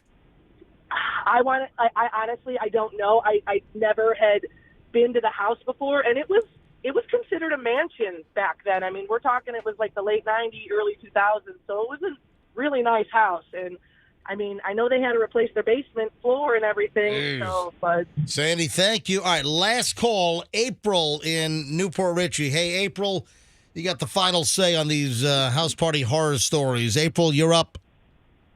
Hey, so we were decided to have a big old kegger at my cousin's house, and we had everybody was coming from Clearwater, Eastlake. So it's getting crazy. Doors are coming off hinges. People are going nuts. There's all of a sudden I look out the front door. There's cars parked all the way down the street, both ways. I was like, oh my God, this is getting out of control. All of a sudden the cops show up. One of the neighbors called the cops because it was getting real loud. It was getting way too big. And then, so once the cops come, everybody ran. So there's cups thrown everywhere. Everybody's running, jumping over fences, and we're all a bunch of girls. And the guy comes in, he goes, "Oh, just pretend like you're passed out. The cops won't do anything if you just pretend like you're passed out." So all of us just decided to fall on the floor in one of my cousin's bedrooms, and we're all pretending like we're passed out. The cops come in. They're shining the lights in our eyes, and we're all just like, keep your eyes closed, keep your eyes closed. They're like, hey, you got to wake up. We see you flinching. Get up. They knew you were faking it. The cops think they walk in on a murder What scene was or it? something. Was it the Clear or Heaven's Gate or something? Yeah, right. Was it the Clearwater Police or was it the Sheriff's Office? Yeah, so we get up. We're like, oh, shit, okay. We get up, and then the cops are questioning us whose house it is. It's my cousin's house. We're here. Yeah. We're just supposed to be having a small sleepover, and then it got way out of control. A little out of control. But we didn't know at the time they're looking for the alcohol. They can't find the keg anywhere. They're like, all they can see is all these empty cups thrown out everywhere, but they can't find the keg. So we didn't know at the time. A couple of our buddies, they freaking took the keg, threw a sheet over it, put a bunch of shoes around it, put a picture on the top of it so it looked like a nightstand in the parents' bedroom. Oh, to hide the kegger. Oh, man, good story. Thank you, April. Have a great one. Sounds like those police officers could use a little more training. This nightstand looks like a keg ghost. Keg ghost. All right. 7:48 at the MJ Morning Show. 4 minutes from now, going to give away Duran Duran tickets. So I had to clear the phones out for that. Man, phones blew up on that. Everyone's got a high school horror story, house party deal. Did you see that there's a balloon club that is saying that it might have been one of their balloons that they launched that the military shot down? Okay, so the first balloon 2 weeks ago. You got to be kidding me. The first balloon was a Chinese balloon. Right. The first, that was giant. It was a massive white balloon with a whole electronics array underneath. That's the one that crossed the whole country and was shot out of the sky off of Myrtle Beach, South Carolina. That was a Chinese spy balloon. Legitimately from a foreign government flying over. But the other three. Last weekend, there were three more. There was a balloon that was shot down flying over Lake Huron. There was one over the Yukon Territory in Canada. And the Canadians had our Air Force fly up and blow it out of the sky. So the U.S. Air Force flew it to Canada to knock this thing out. And then there was another one off of Prudhoe Bay in Alaska, in northern Alaska, where all the oil fields are. And this is crazy. You got to hear this. So 3 objects were shot down. And it turns out that it looks like all 3 of those objects were just like small balloons, like, I don't know, like some Minions balloons that you bought at Party City or something, you know? Buffoonery. It had to be bigger than that, though. Well, here's the deal. No, I'm kidding. They weren't Minions party balloons from Party City for a 6-year-old's birthday party. No, but we kind of got in this mode of panic, and it's like, oh, my God, all these things flying around. And you know what happened? NORAD and our military radars, they turned up the sensitivity. Right. So typically we would filter out like some kind of a used car lot dealer sale balloon that got loose and floated up in the sky. We're looking for serious stuff. So they turned the resolution up, so they're seeing everything up there. I heard an interview with one of the leaders at NORAD, and he said that the way it was set was something has to happen for NORAD to realize there's a problem. Like they can recognize a missile launch, and then they can focus on that. They wouldn't just notice a balloon drifting until they turned up the sensitivity. Now they find everything. Listen to this. This is insane. This is the next chapter here. One of the so-called UFOs shot down by a U.S. missile fired by a fighter jet may have been a $12 hobby balloon that was launched by the Northern Illinois Bottle Cap Balloon Brigade. What a bunch of dorks. That's their name. You don't want to join that group, Froggy? What kind of balloons? It's like a weather balloon. It's like a 7-foot balloon. Have you guys seen my new balloon? Exactly. It's a 7-footer, and it's about 4 foot wide, and it goes approximately 250 feet in the air. No, this goes approximately 18 or 20,000 feet in the air. I haven't got that model yet. You've actually higher. Listen to this. I'm not making this up. The name of the group, the Northern Illinois Bottle Cap Balloon Brigade, they told Aviation Week magazine yesterday that it fears that one of its diligently tracked balloons that recently went missing as the mystery object taken out by the U.S. military over Canada on Saturday was theirs. Okay. It's a Pico balloon, a silver-coated, cylindrically shaped. Remember they said that one of the items was like a cylinder? A cylindrically shaped object. You see how much it costs? Well, hold on a minute. Yes, I said that already. It reported the last position. So they had some kind of tracking device, and it was last reported at 38,910 feet.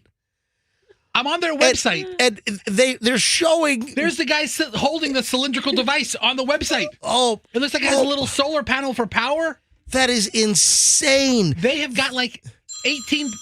That's your Duran Duran alarm. I set an alarm. Oh, thank you. All right, so it's 7:52, so I got to give away Duran thing. But they have like 10 balloons up right now. The balloon cost $12. Yeah, that would be actually fun to track it, though. Hold on. It was a $12 balloon that we used a $475,000 missile to take out of the sky from a balloon, the Northern Illinois Bottle Cap Balloon Brigade, and their hobby is just launching balloons and tracking them all over the world. I'm a bottle cap brigader. I have been for years. Listen, MJ, I'm on Amazon right now, and these weather balloons start at $12 and go up to $40 for ones that can go 20,000 50,000 feet high. My crazy. God. Any club that calls themselves a brigade is a brigade of Hey, nerds. be careful over there. We will force and unite together. And let me give away the Duran tickets here, and then we'll pick up with this. Let me just give out the number. We are giving away Duran concert. Oh, there's the picture of the balloon. What a bunch of geeks! Hey, those are my people. All right, so Northern Illinois Balloon Brigade. Hey, let me give out the number. All right, go ahead. All right, Duran tickets right now. Let's go with caller 50. We've been very lucky with caller 50. Caller 50 at 800-990-1047. 800-990-1047. 1047. Caller 50 right now. We'll give you a pair of Duran Duran concert tickets for Duran Duran, June 17th at Amalie, downtown Tampa. So good luck, caller 50. All right, back to the balloon while Andrew screens to caller 49. And there's Scotty and Ricky, and there's little Susie. There's Ralph. We are looking at a picture. It looks like the whole group of this Northern Illinois bottle cap balloon brigade. It looks like they had like a lunch meeting, and they're in a shopping center parking lot. But there's no age. They're taking a group picture on a sidewalk in a shopping center. We had a dinner at Jacqueline's, as you can see the sign behind us. What is it? Jacqueline's restaurant. Jacqueline's. It's one of our favorite balloon meeting spots. In Highland Park, Illinois. There's no age discrimination in that brigade because you see youngsters and if you see the right side of the picture, those four actually got arrested for molesting the 4 kids in the picture. Shut up. That's awful. It's a fact. I'm the only one left. Is that the worst joke you could? That's awful, Froggy. And you see that balloon right there? That's a new model. That is a balloon brigade bottle cap. All right. Sorry, I have a twitch. This isn't working, Froggy. Froggy's glitching and twitching. All right, so last Saturday, based on their balloon's projected path, it would have been over the central part of the Yukon Territory around the same time that a U.S. military Lockheed Martin F-22 Raptor fired a $475,000 Sidewinder AIM-9X missile at a $12 balloon. $500,000 to take down a stupid Geek Balloon Club's balloon. So they launched a balloon December 22nd, 2021, and within 2 weeks, it was over Micronesia. And they have all the tracking information. These nerds are awesome. How is this legal? That's what it looks like. And you see this big balloon that has like probably 50, 60, 100 feet of rope. So when you hear about pilots seeing UFOs, they're probably stupid balloons that these geek clubs float. Hey, you take that back. We're not geek. Can we start a balloon club? But these could be dangerous. These could be dangerous to aviation. That's why we ultimately shot them down, because they were a threat to. But it seems like the 3 we shot down are nothing. They're all over the place. That you got people launching balloons. How many of you knew that these clubs were launching balloons all over the freaking planet? I know that I want to start a balloon club now, and I know that I probably don't stand a chance being this close to MacDill Air Force Base. And then guess what? The balloon that was shot down over Lake Huron, the first missile missed. They fight. Seriously, does it come back and go back in the? No, it hits a dairy farm or something. It's plowed into Canada. The balloon that was over Lake Huron, that balloon was missed with the first Sidewinder missile, $500,000. So they had to fire a second one, $1 million to take down probably another $12 balloon. Oh my! I got to take calls here. Any word on where the missile landed? Did it just go into the lake? They said the first one that missed went into Lake Huron. Okay, yeah. That's all right. Fish had a bad day. Yeah, are these Mylar? Yeah. Made I think they're Mylar? like a latex. They're like a latex, yeah. Not all right. Hi, good morning, MJ Morning Show. Who's this? Chris, where are you calling from, Chris? Calling from Valrico. Chris in Valrico, you are caller 50. You win Duran Duran tickets. Woo! There we go, Chris. Like wolf, baby. Yeah. All right, so who are you going to go to Duran Duran with? Oh, I'm taking my wife. That'll be an awesome, awesome date night. All right, Chris. Unbelievable. Congratulations. These are hot, man. I'll tell you what, the response for people wanting these Duran Duran tickets has been enormous. And Chris, what's your wife's name? Kim. Did Kim tell you, hey, hun, I need you to win these Duran Duran tickets, or is this going to be a surprise? Oh, absolutely. Get the tickets or it's over. Oh, she said get the tickets or it's over. No, I'm kidding. I know. Marriage isn't in a great spot. She gave me an ultimatum to win a radio contest or she's leaving me. Hey, Chris, congratulations. You got it. I'm going to put you on hold, and Andrew, the producer, is going to get all your information. Enjoy Duran Duran, Amalie Arena, June 17th. Fantastic. Thank you so much. Hey, Chris, thanks for listening to the show. We really appreciate it. Absolutely. All right, hold on. All right, line 2, Andrew, and look at that. Duran Duran, another pair. We've given away, 5 pair this week?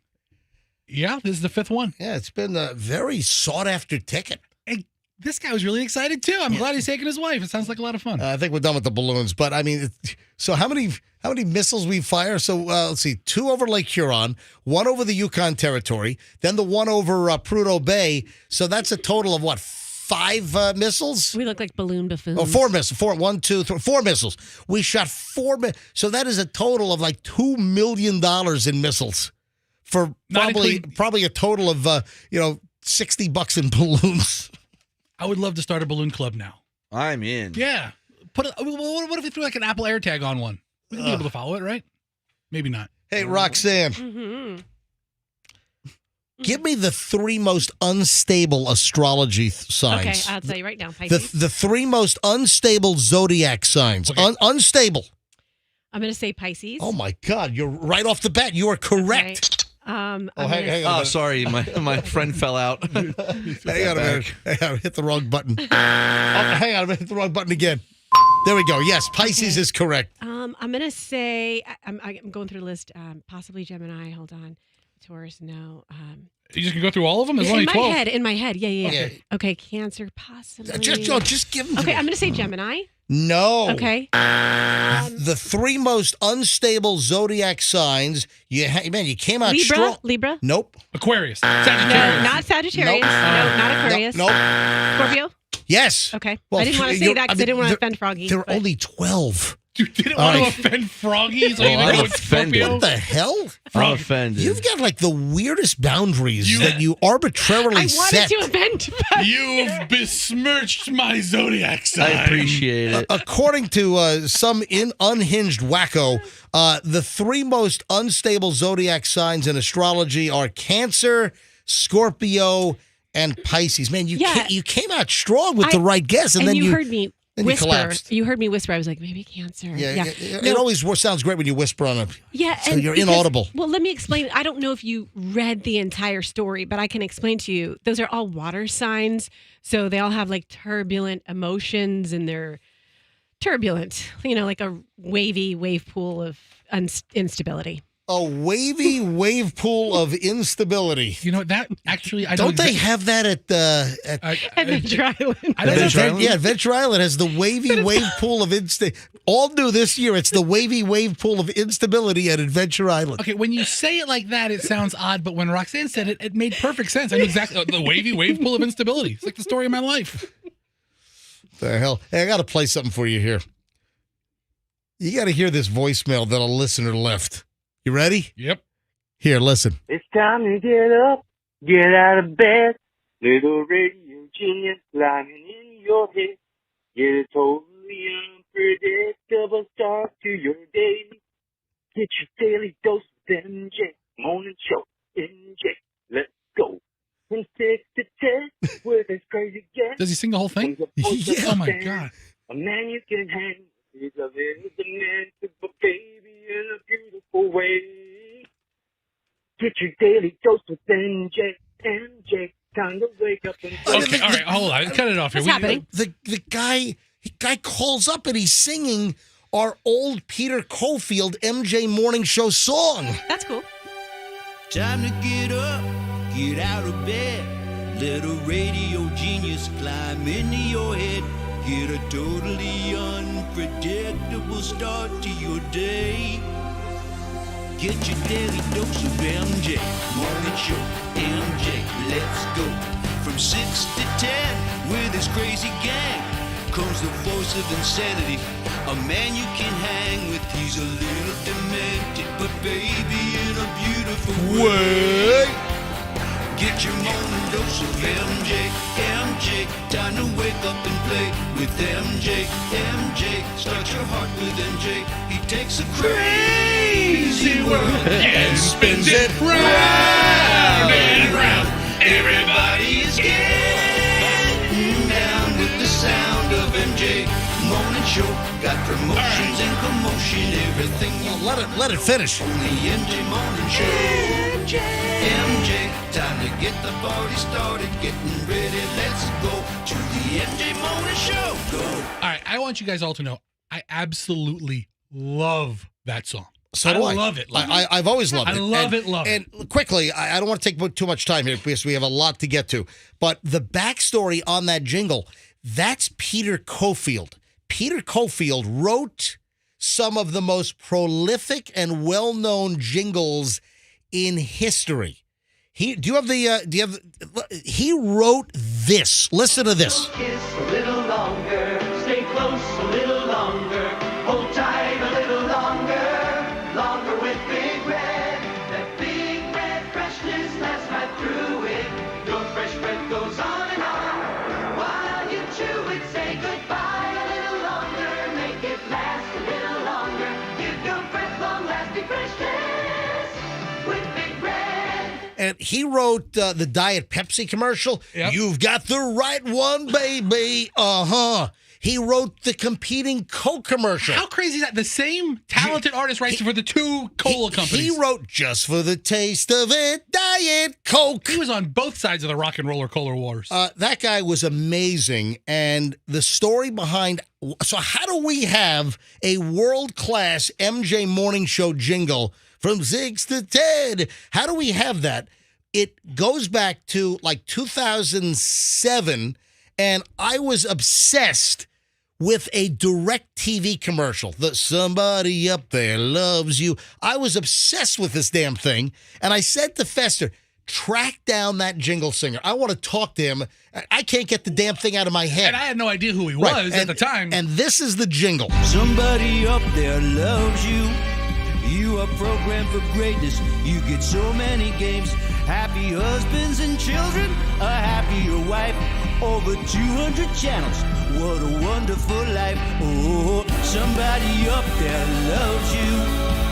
Somebody knows what you want to see. Someone who knows how to give you the best on TV. Somebody up there loves you. DirecTV. All right, so Fester tracks him down, and I said, hey, any chance you could write a jingle for the MJ Morning Show?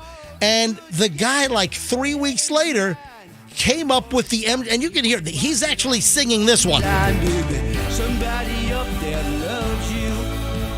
Somebody's got their eye on the ball. Someone who keeps you excited. Most definitely, somebody up there loves you. DirecTV. So you could hear his voice is the exact same as. Time to get up, get out of bed. And of course, he did the famous MJ Morning Show song that listener called up and left us this message. It's time to get up, get out of bed. So, oh man, I mean, clearly that thing has made an impact. I love it. Yeah. I sing it out loud every time it plays. I don't know how the hell this happens, but haven't you heard stories about like somebody gets clonked on the head and the next thing you know, they're a concert pianist and they never touched a piano in their life? Oh, I've heard those stories. Well, I think I might be exaggerating a little bit, but you have these stories where just something happens inside someone's brain. There's some kind of an event, or it could be an accident. But what happens? Some people develop like these mad skills out of nowhere. Did I ever hear something like that when like they woke up and they spoke a completely different language? That's where I'm going with this. I remember one person woke up and they could do math in their head. Like easy math. Without like, using a pencil and paper? Like really good mathematicians. Yeah, there are stories where people have some kind of an incident or trauma, and suddenly they are like proficient in some skill that they never ever possessed. And Fessy, you said, somebody waking up and then suddenly being able to speak a foreign language. That has no tie to their lineage or anything like that. You know what? That happened to me one time. Oh, really? I'm sure it did. What happened? She woke up and started speaking English. No, I was at a farm, and I think I may have concussed myself. You got hit in the head by a donkey paw? No, I was looking down. A donkey hoof. A goat bleated her. I was looking down at a turtle on the ground, and then I stood up really fast, and it bunked my head on like the wooden plank above. Right. And like, like the birdies were singing around my head. And I think I was concussed. I had to sit down, and then like I became a really, really good at folding laundry after that. At what? Folding laundry? You became a laundry expert? Yeah, like my clothes are perfect. So for all intents and purposes, tight rolls. This turtle domesticated you? Well, guess what? I have a new story. A cancer patient here in the United States, an American cancer patient, an unnamed man in his 50s, was being treated for prostate cancer by doctors at Duke University up in Durham, North Carolina. And suddenly, out of nowhere, he starts speaking in an Irish baroque accent. Oh, man, that's awesome. What? I mean, all of a sudden, out of nowhere, the guy's like... Always have to be Lucky Charms. Oh, yes. It's awesome. Pink hearts, yellow moons, orange stars, green clovers, and blue diamonds. What happened to me? They're magically delicious. Oh, man. Out of nowhere, the guy has like this Irish accent. An American dude getting treated up in Durham, North Carolina for cancer. Who are you? Where am I? His accent was, listen to this. I want some Jameson. His accent was uncontrollable, present in all settings, gradually became persistent. This is a research paper from Carolina Urologic Research Center in South Carolina. This has been reported in the January issue of the British Medical Journal. So this is in the last issue of the BMJ case reports, where out of nowhere, he has a neurological disorder. He's getting treated for cancer, and suddenly he's just Irish, man. I'm the lead singer of Flogging Molly. Hello. It's Drunken Lullabies. Would you like They're some? magically delicious. Yeah. Give me my Lucky Charms. That's great. My ancestors survived the potato famine.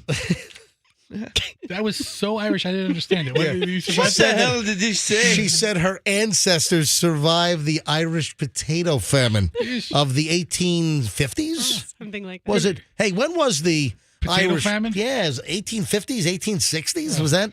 Have a potato. Famine Yeah. When was the Irish potato famine? 1845 to 1852. Oh, hey, I was pretty Okay. damn close. I said 1850s first. Yeah.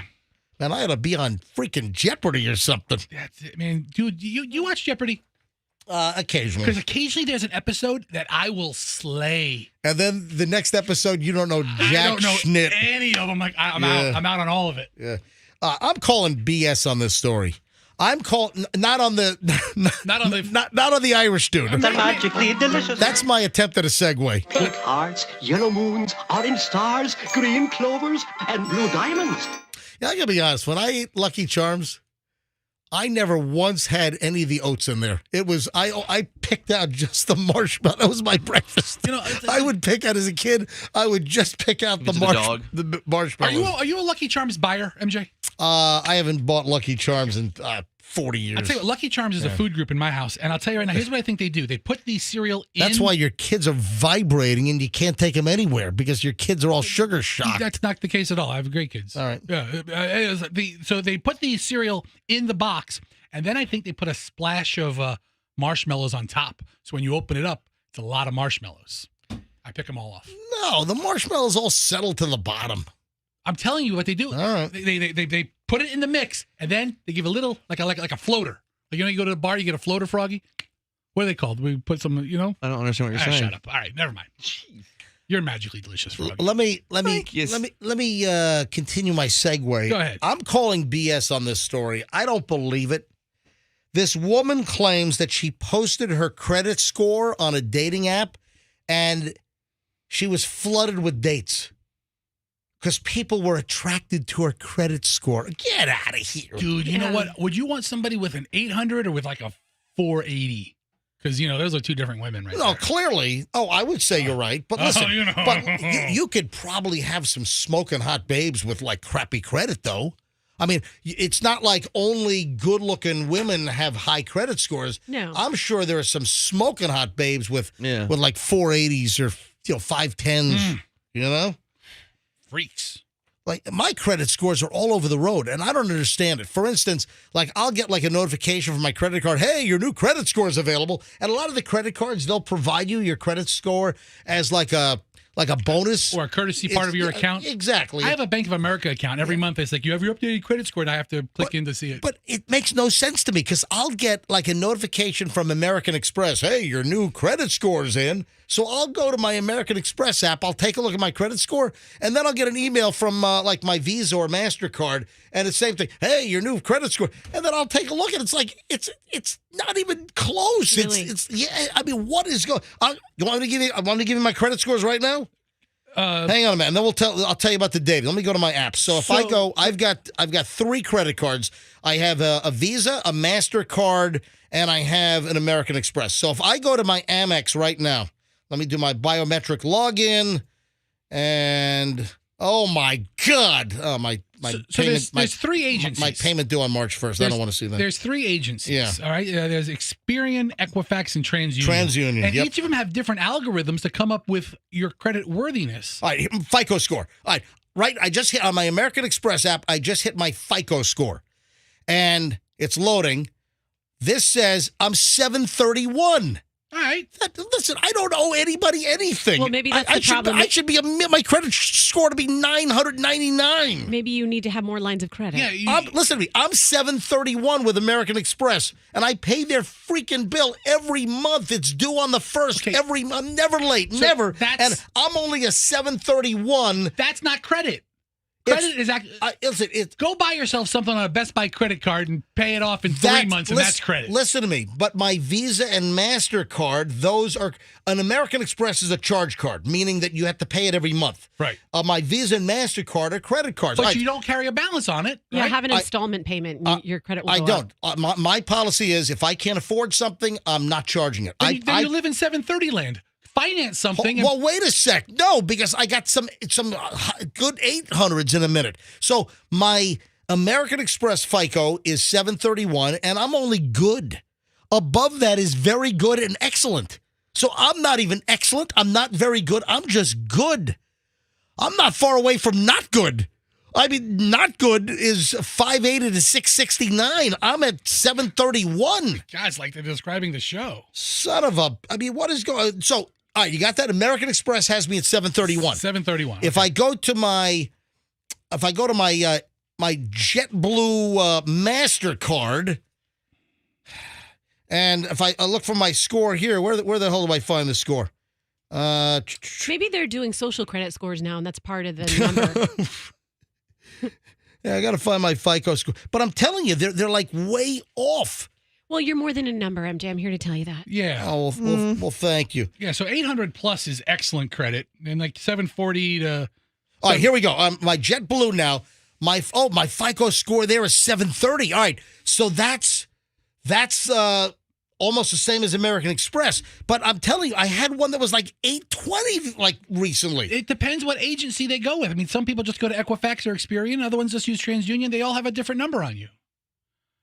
Well, I'm sorry. All right, let me go to my all right, the last one. Hold on. And then I'll tell you the story about this woman. Please, because I'm riveted to find out what your third credit score is. Well, I'm just trying to demonstrate that they're like wrong. I believe you.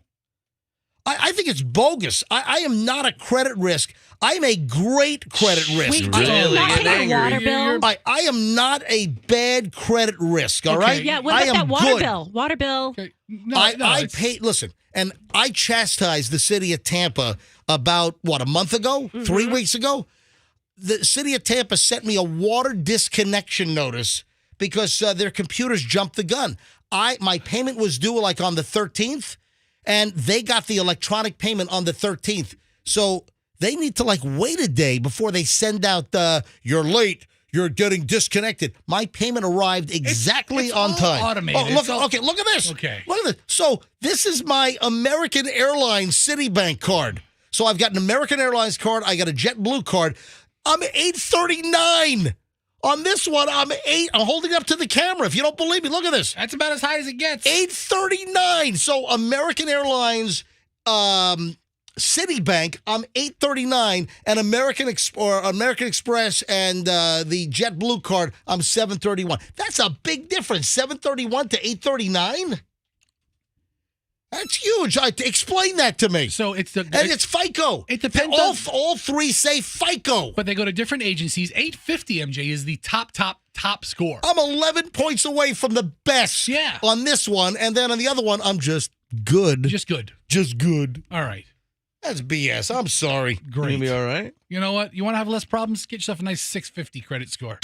You don't worry about anything then. So this woman, Leah Nicewander. I got to see her. And Leah, she is from Florida.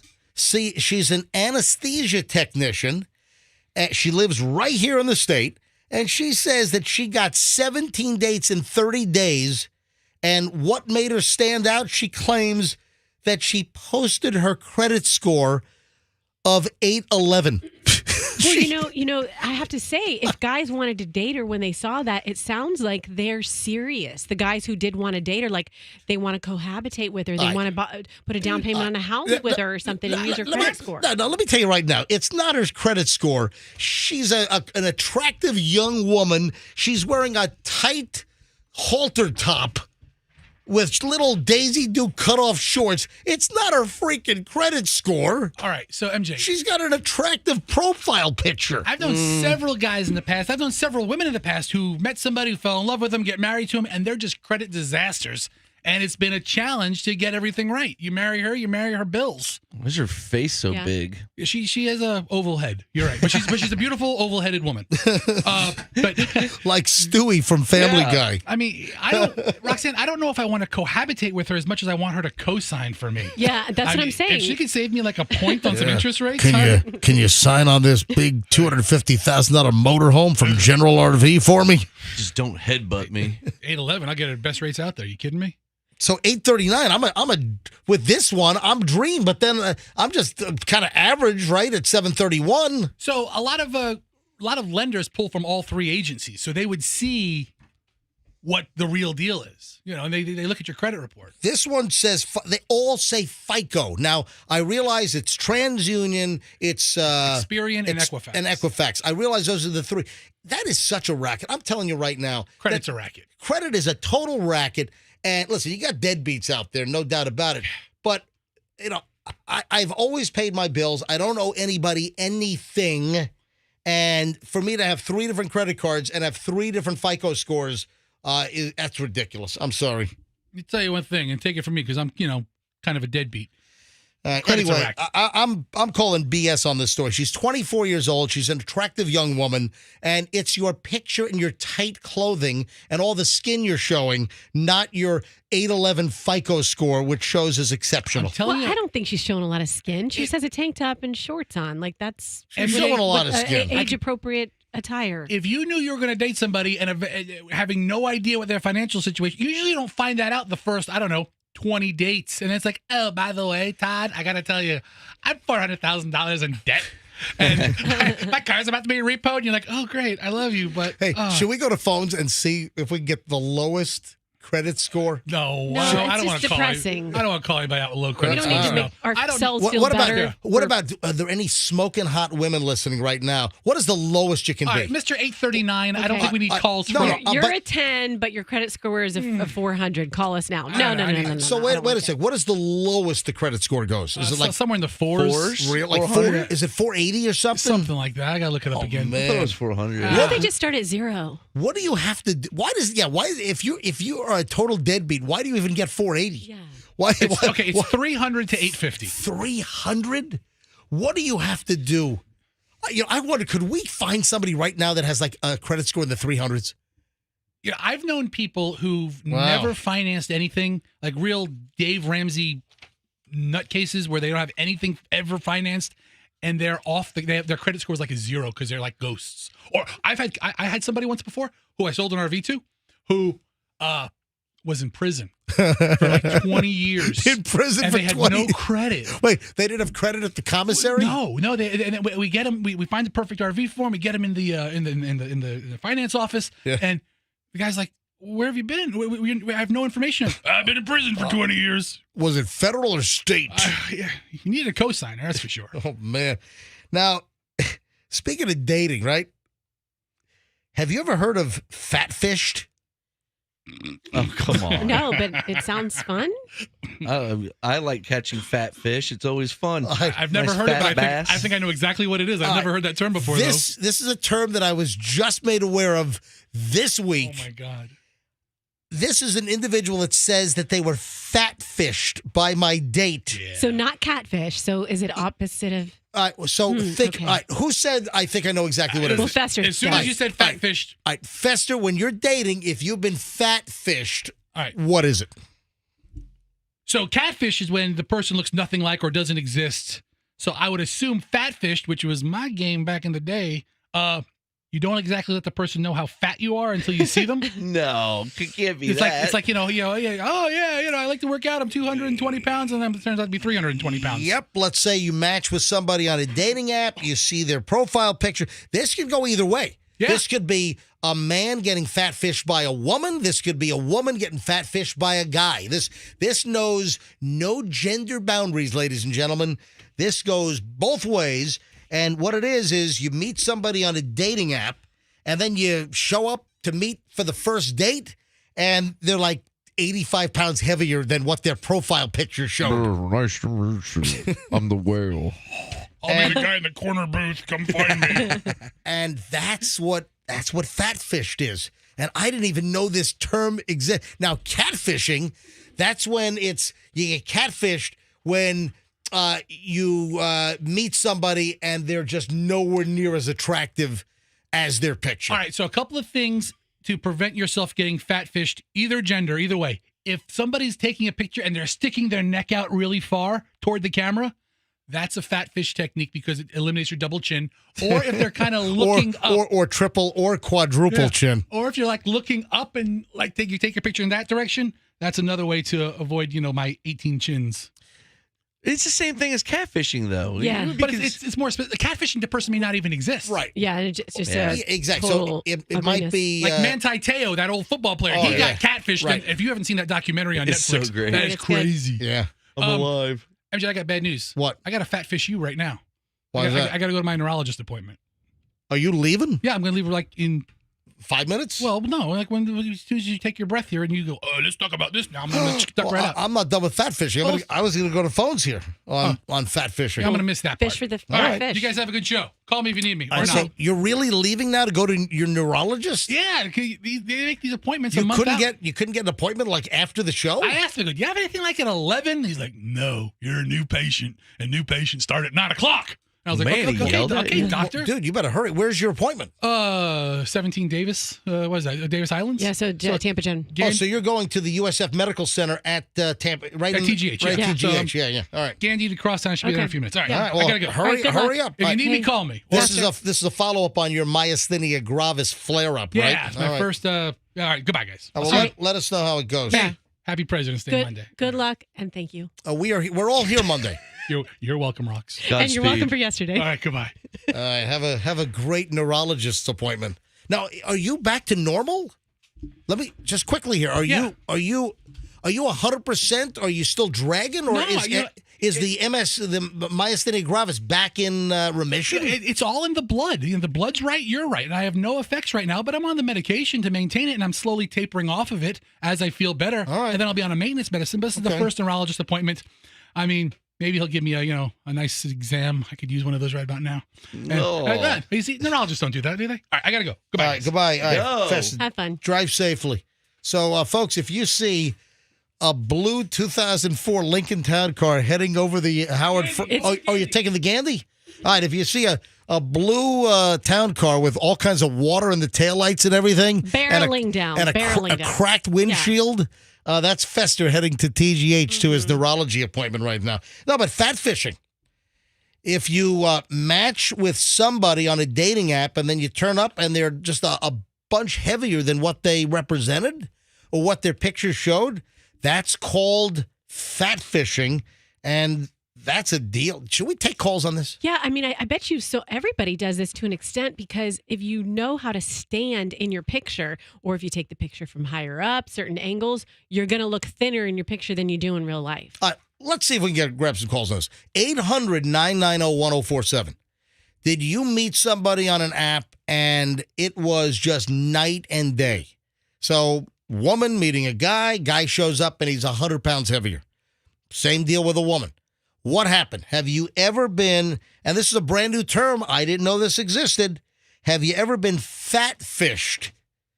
800-990-1047. That's how you get in. 800-990-1047.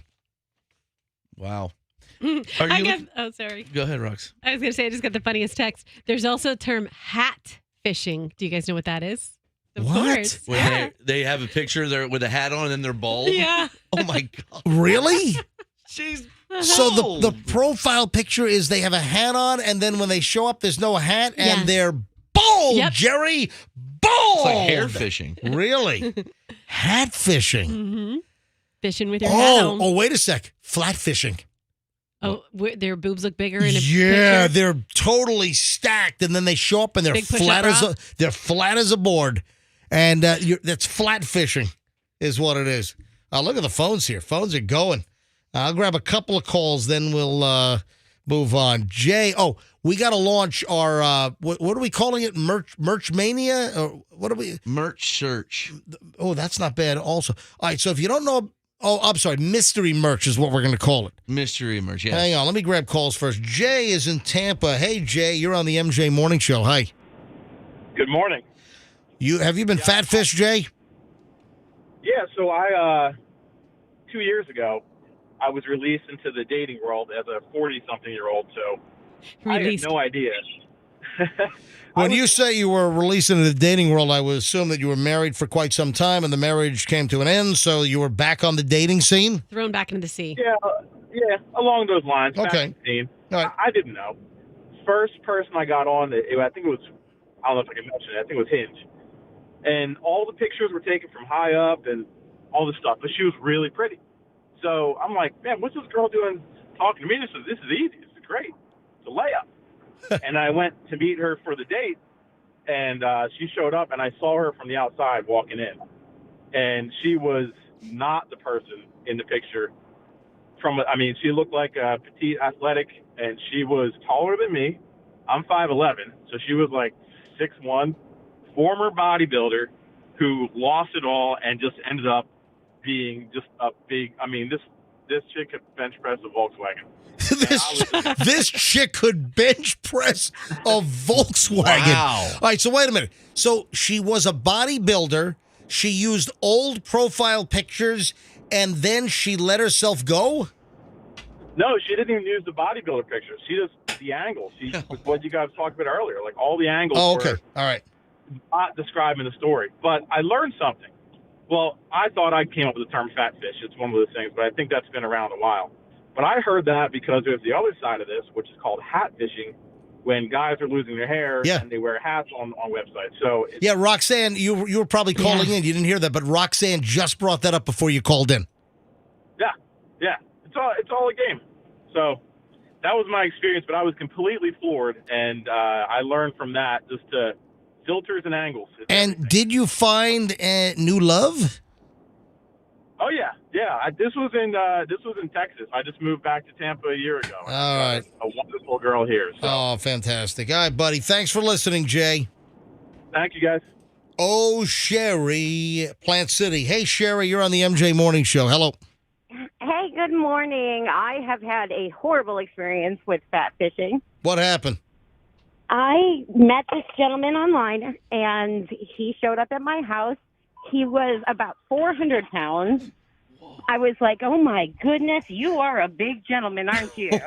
And he was like, yeah. And I was like, oh, you didn't quite look like this in your pictures. And what did he say to that? He was like, oh, I'm sorry. And I kind of felt obligated to go out with him. So it gets worse, MJ. What did he say? I like to be on top. Yeah. Oh, God. We went to Armature Works, Right. and the Oscar Mayer Wienermobile was there. Yeah, what, he ate it? And he went up to it and ordered 10 hot dogs. And that was our date. Are you kidding me? He didn't even take you into Armature Works?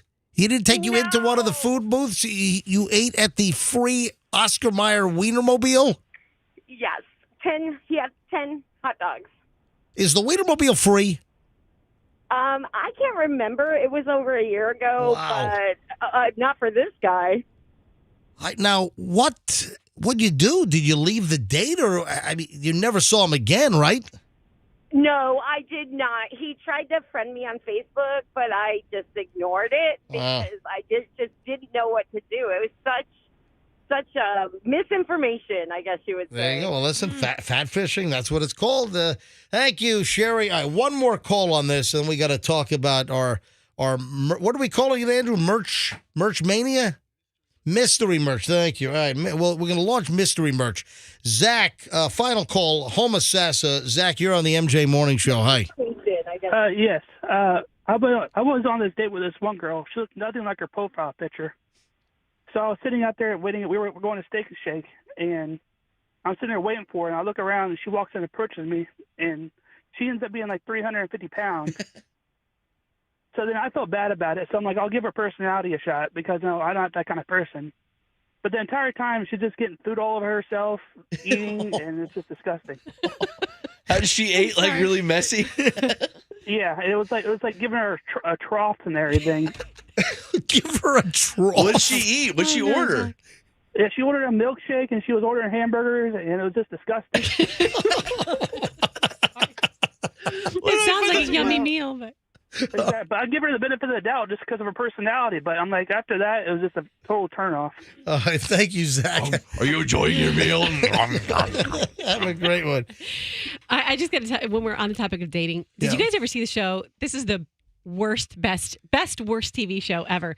Flirty Dancing. Do you remember that show? It only lasted one season. No, okay? I don't recall Flirty Dancing. I watched this when Daviana was first born. We had to be in the hospital for like 10 days. That's all I did is watch the show. But it's an amazing reality dating series that had two complete strangers meet for the first time after they've been taught the same dance number. They perform the dance number. If they feel a connection, then they go on a date. And there was this smoking hot girl who was one of the contestants. And so she danced with this guy. And the reason she wanted to meet someone that way is because she had like the worst talking voice. And so he danced with her and he's like, yeah, I totally felt a connection. And then they went on their date and she talks like this. I feel so bad for her, but it was really nice to have a date with you. This is very sweet. Hey, speaking of the bodybuilder story that the caller just called in about, that local like fitness bodybuilder woman that was like attacked by the guy in the apartment gym. That the local story is going like viral nationally. And, again, just kind of a follow-up on the story, which just came out recently. If you don't know the story, it's Nashali Alma, and she's 24 years old, and she was exercising in the gym at the Inwood Park apartment complex in Tampa when this maniac, and this goes back, like almost a month ago. This is like back in January, like January 22nd, and this maniac, Xavier Thomas Jones, comes in and attacks her, and the surveillance video that was just released. The reason why the story is getting a lot of attention right now is because the surveillance video has been released, and the woman defended herself against the attacker last month in the gym, and it led to the arrest of the suspect. He tried to attack another woman, but I tell you what, this Xavier Thomas Jones, picked the wrong woman in 24-year-old Nashali Alma. I mean, have you seen her? She should be in the UFC. She is just ripped. Yeah, amazing. I mean, she is in unbelievable shape. And she has good defense skills. Hey, dude, you picked the wrong woman. I mean, could you take a look at her? She's going to kick your ass. She did. I know. Andrew, the video's up, right? All right. So if you haven't seen this video. I watched it over and over. Can you and over defend and yourself, over. Roxanne? Can you defend yourself like that? It's funny because I actually was like, Doug, try to come at me like that guy. Just try to, but he doesn't. He's scared of me. You want me to try to attack you and see what you do? If you are attacked or in a bad situation, I mean, that's like a fight or flight deal. And you just got to, if you're a woman and a guy's coming after you, you got to just unload. You got to go for the eyes. If you've got keys, just jam them in the eyeballs. I mean, seriously. Kick him in the nuts. Exact family jewels, hit him in the eyeball. I mean, just do whatever it takes to get away from a maniac. And, he got her on the ground, but somehow she was able to wiggle out of that and just wear him out. She didn't let up. Don't give up. She said that bodybuilding saved me. And, she talked about how she worked out and how she built her muscles. And, she said that her bodybuilding skills helped her fight off this guy that was trying to sexually assault her. And this is a story that developed locally this week. And now it's gone viral. I mean, I've seen it everywhere. USA Today, New York Post. You go to the morning shows, the Good Morning America and the Today Show. It's all over. I'm guessing she probably got booked on the Today Show or Good Morning America this morning. But man, what a story, and what a role model or an example of what a woman needs to do if, in fact, you're the potential victim of an attacker. Thankfully, the guy didn't have any weapons on him. You just got to go completely just, yeah. You got to go animal on him is what you got to do. So she's an Instagram fitness model. And man, she's, fighting off this guy that was trying to sexually assault her at this apartment complex in Tampa. And she said, I was confident, I had my strength and my mentality to fight back. She said, I was much stronger than I think with all my fitness work and bodybuilding. I'm proud to be a bodybuilder. And obviously that helped her. But women that are not bodybuilders, you can still fight off an attacker. Again, if you got keys, just jam them in the eyeballs. I mean, it is a fact. Men are just naturally stronger. But when you have your adrenaline going, and this woman was just in such she looks so strong. She was able to do it. I mean, she's in crazy, crazy shape. So shout out to Nashali Alma from the story earlier in the week. The follow-up now on this is that I'm looking at all kinds of national coverage after it just started out as a local story with the Hillsborough County Sheriff's Office, saying that they charged this guy. And, dude, you picked the wrong one. Get her in here. I want to wrestle her. Mm-hmm. You got to remember. Oh, man, that'd be funny. Yeah. Froggy wrestles the bodybuilder. I'll wear my what do wrestlers wear? That really tight outfit, a little leotard, spandex, and a little cup, so my little weenie doesn't show. She said, "Bro, what the bleep are you doing? Get away from me! Stop touching me!" He started chasing me around the bench. We ended up on the other side of the gym. If you haven't seen the video from, it was like 2 rooms. If you haven't seen the video for Gym Room 1, and then it moves into Gym Room 2 at the apartment complex, if you have not seen the video, it is posted. We have it up. It's at mjmorningshow.com. That's mjmorningshow.com, and it is on videos mentioned. So if you go to mjmorningshow.com, look at the top, and you'll see videos mentioned on the MJ Morning Show. Click on that. And then there's the surveillance video. It is outrageous. It is incredible. She's a tough cookie. Congratulations. And I'm glad that Nashali Alma is okay. Yeah. Froggy, wear your singlet. Yes, a singlet. That's it.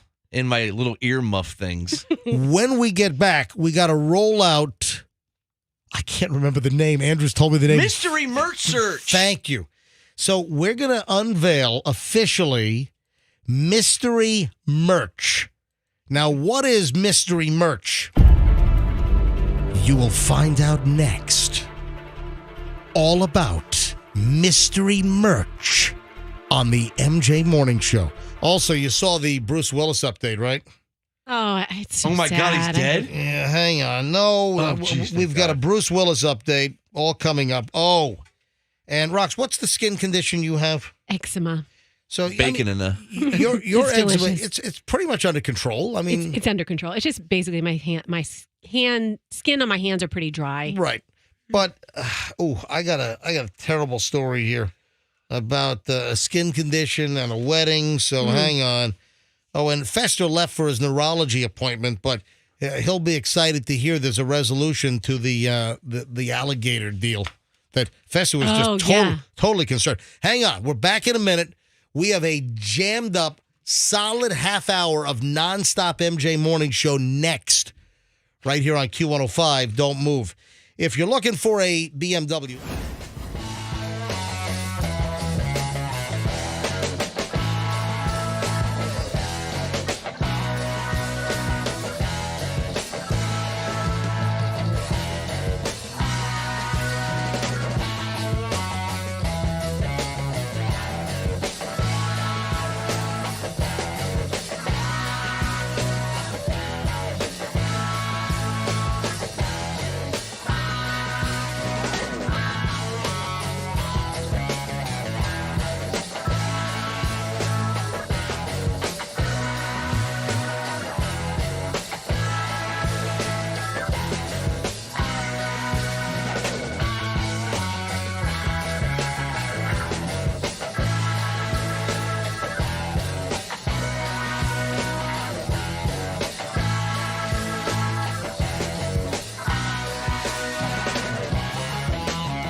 merch, the MJ Morning Show mystery merch, and I'm excited to see what actually rolls in. Hey, before we do that, we just had a special guest just pop into the studio. I haven't seen him in a long time.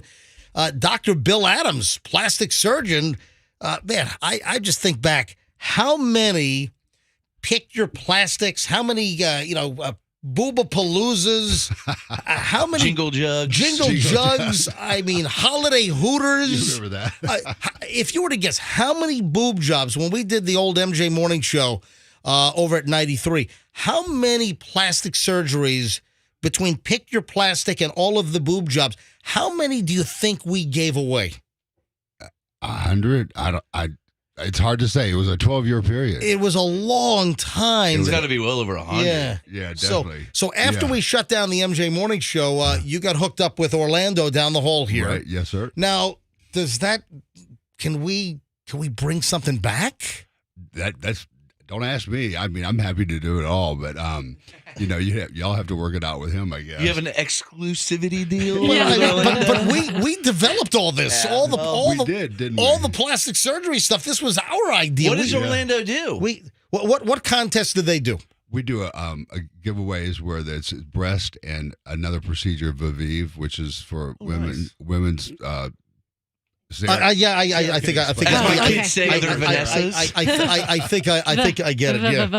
think I get it. And we also did butts for a long time. Oh, really? Enhancing butts. Well, because I was actually thinking, maybe should we bring back, Boobapalooza or the holiday spruce up or pick your plastic, where you got to pick the plastic surgery that you wanted. That was certainly an interesting one because that brought lots of different things in. It did. I bet it did. Great to see you. It's been awesome a long time. MJ. Dr. Bill Adams of St. Pete, and I just know we had, how many songs did we have? Remember we had all those for each of them we had like 50 songs for each kind. Remember our Eric made them all, yeah. Eric and then Magic Mark, our parody guy. So we had just tons of parody songs also for all the. And Dave, remember Dave the Dwarf? Oh yeah, he did his wife. Yep. Oh, that's right. What a fun biz. You make people so happy when they look in the mirror for the first time. They're like, oh. That must be a fun job. Dr. Adams, great to see you. Thank you, MJ. Good to see you, Doc. We'll talk to you soon. All right, ladies and gentlemen, MJ Morning Show listeners far and wide, we are now launching officially MJ Morning Show mystery merch. Mystery merch. Mystery merch. Is it merch? It's not really a merch. Mystery merch. Oh, trippy. Hold on, this thing changed. Oh, I like it. Yeah. Somebody changed my reverb. Let's do the rest of it. John Lennon. You sound like a Beatle. Somebody changed my reverb over here. What happened? I gotta adjust this damn thing. Love it. Anyway. Strawberry. Put it back. Strawberry fields, but nothing to get on the boat. Strawberry fields forever. Screw you, Paul. Your girl staying if she wants to. What did you just say? Now look at this new book I'm reading. It's called Catcher in the Rye. What do you think?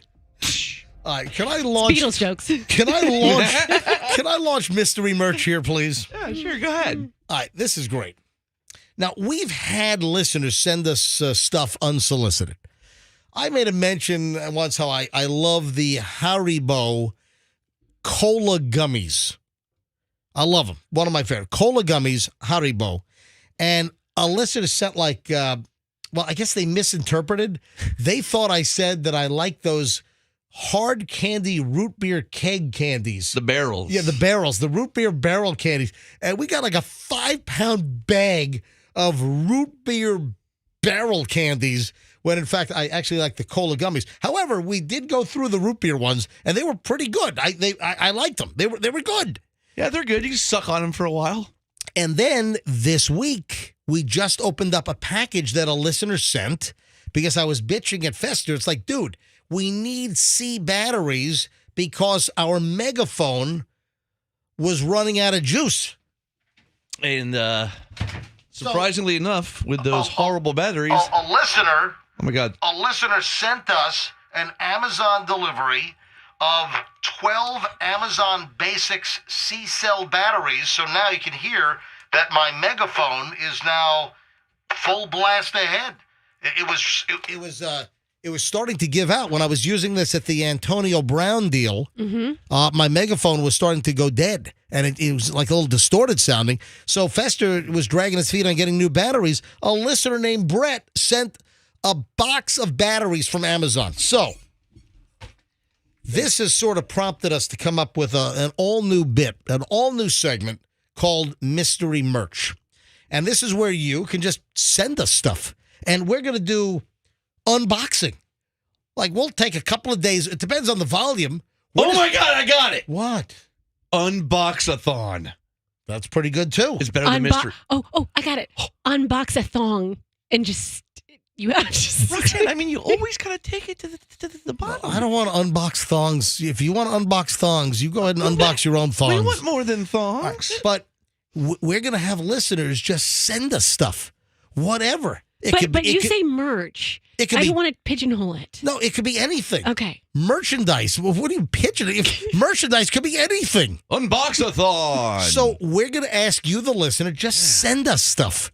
And then we're going to do an on-air segment where we unbox what listeners send us. I'm excited. And we're not going to know what the hell is in the Amazon. So you can send it via Amazon or just send anything. So we can't make requests? No. Well. Like fishing lures? That would take away the mystery. No. Let's or fishing reels? No, stop. What do you want, like a $200 Shimano reel? Stop. No. I'd rather take a pen. We're going to, what? PENN is my favorite. Oh, anyway, so here's the deal. Get with it. If you go to our website, we're going to see how this goes. It's going to take, obviously, a couple of days to prime the pump. But if you go to mjmorningshow.com, you will see a post, and it's MJ Mystery Merch. So I'm going to go there right now. So mjmorningshow.com. I think Unbox-a-thon's better, don't you, Rox? Yeah, I am like an unboxing because I feel like the merch, whenever I think of the word merch, this is why I said it. Yeah, memorabilia like or like team apparel or company apparel. Yeah, we're gonna get like Buccaneers jerseys. Or like somebody's gonna send us all their tchotchkes that have their business logo on them. That's what I think of when I think of merch. Yeah, you got to change it. Hold on. Unbox-a-thon. Unbox-a-thon. Mystery merch is they're gonna send us like a Larry Bird, like, which I'll take. You know, what is merch to you? Merch is merchandise. Merch is like... It is anything. It's like shirts with logos. No, it's anything. Any type of merchandise. How about the merch search? Here's the deal. Oh, that's good too. All right. So you just send us stuff, and then we unbox it live on the air, and then we see what people send us. If you go to mjmorningshow.com, all the information you need for the new MJ Morning Show merch search, mystery merch, unbox-a-thon, whatever you want to call it. All of the information that you need to send stuff to us for the unboxing, it's all available at mjmorningshow.com. So I'm on the website right now, and if you go there, just scroll down and you'll see recents. And then you'll see it's right now it's mystery merch. Yeah, but it's going to change to unbox-a-thon. Hey, Andrew, it's not showing up on my app just yet. What's going on over here? Oh, jeez. All right, hang on. It might take a couple hours. Yeah. To Yeah, refresh. so. All right, can you guys fill some airtime while I Yeah, type? because, okay, merch, like I'm just reading merch in a sentence. Any merch involving Elvis, the Beatles, the Stones, as merch creeps into stores, like merch is a logo, band, a team. So it encompasses. No, merchandise is anything. I know Roxanne. if you Google merchandise, it's products sold. I know that. But Remember the old store service merchandise? All they sold was team apparel. Oh, here. No, it is here. It's under our favorites. Why is it under our favorites? Because we love it. Can you also put it under recents as well? Yeah, put it under both. So if you go to mjmorningshow.com. and look for MJ Morning Show Mystery Merch. Click on that. And then Andrew has written a little treatment here. And I'll tell you what it says. It says, when something unexpected, mystery merch, gets delivered to the MJ Morning Show, we'll unbox it on the air. This is where you can find what has shown up to the... I got to rewrite that. If you'd like to surprise the MJ Morning Show with mystery merch, our address is 9721 Executive Center Drive North, Suite 200, St. Petersburg, Florida, 33702.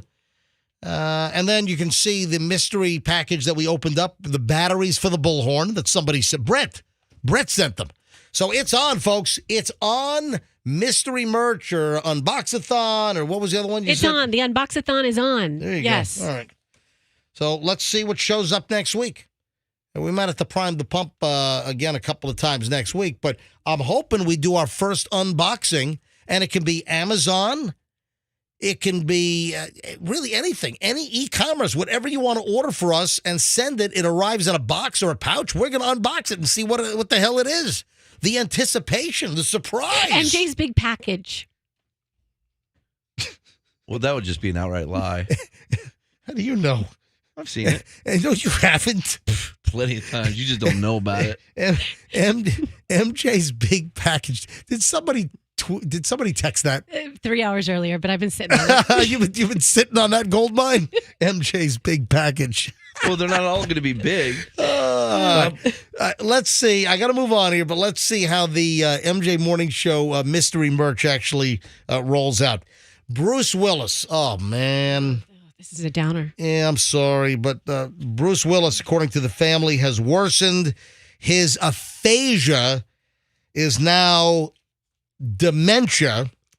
Oh, no. Yeah. You know, he is only 67 years old, and I think next month he turns 68. And Bruce Willis is, just not functioning, essentially. So the original diagnosis of aphasia has progressed. His daughter, Rumor Willis, posted an update on the family's social media page and said that Bruce was now diagnosed with a common cause of dementia known as FTD. The family says that since we announced Bruce's diagnosis of aphasia in spring 2022, Bruce's condition has progressed, and we now have a more specific diagnosis, frontotemporal dementia, known as FTD. Unfortunately, challenges with communication are just one symptom of the disease that Bruce faces. While this is painful, it is a relief to the family to finally have a clear diagnosis. No treatments for this FTD. And I would imagine we're not going to hear or see much of Bruce Willis at this point. No, I'm seeing pictures of his daughters with them and just, hugging him and stuff. Can you imagine that's your dad and he's like this strong superhero or, just action figure, I should say, in movies and powerful man. And then, it's just. Look at the Die Hard franchise. And aphasia, APHASIA, that impacted the ability to comprehend words and or speak. Could be caused by strokes, tumors, other brain damage.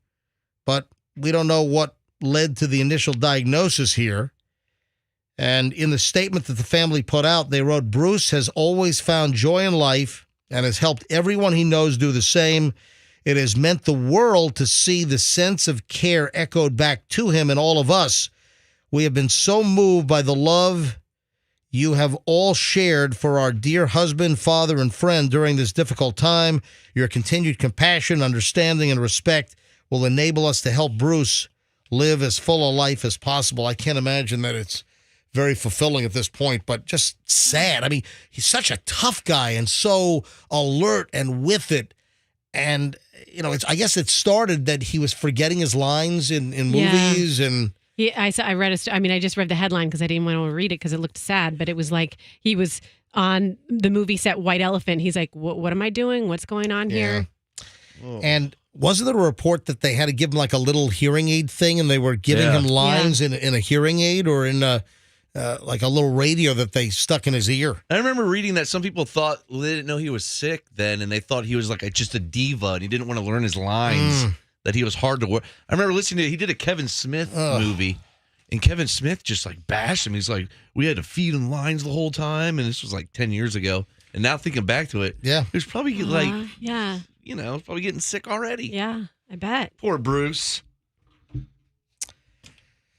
That's sad. It's a downer. Can we do something happy? Yeah. We can. How about a bride being a real bitch? Ooh, I'll do Ooh, that. that's a good topic. You want to talk about bitchy bride? Bridezilla.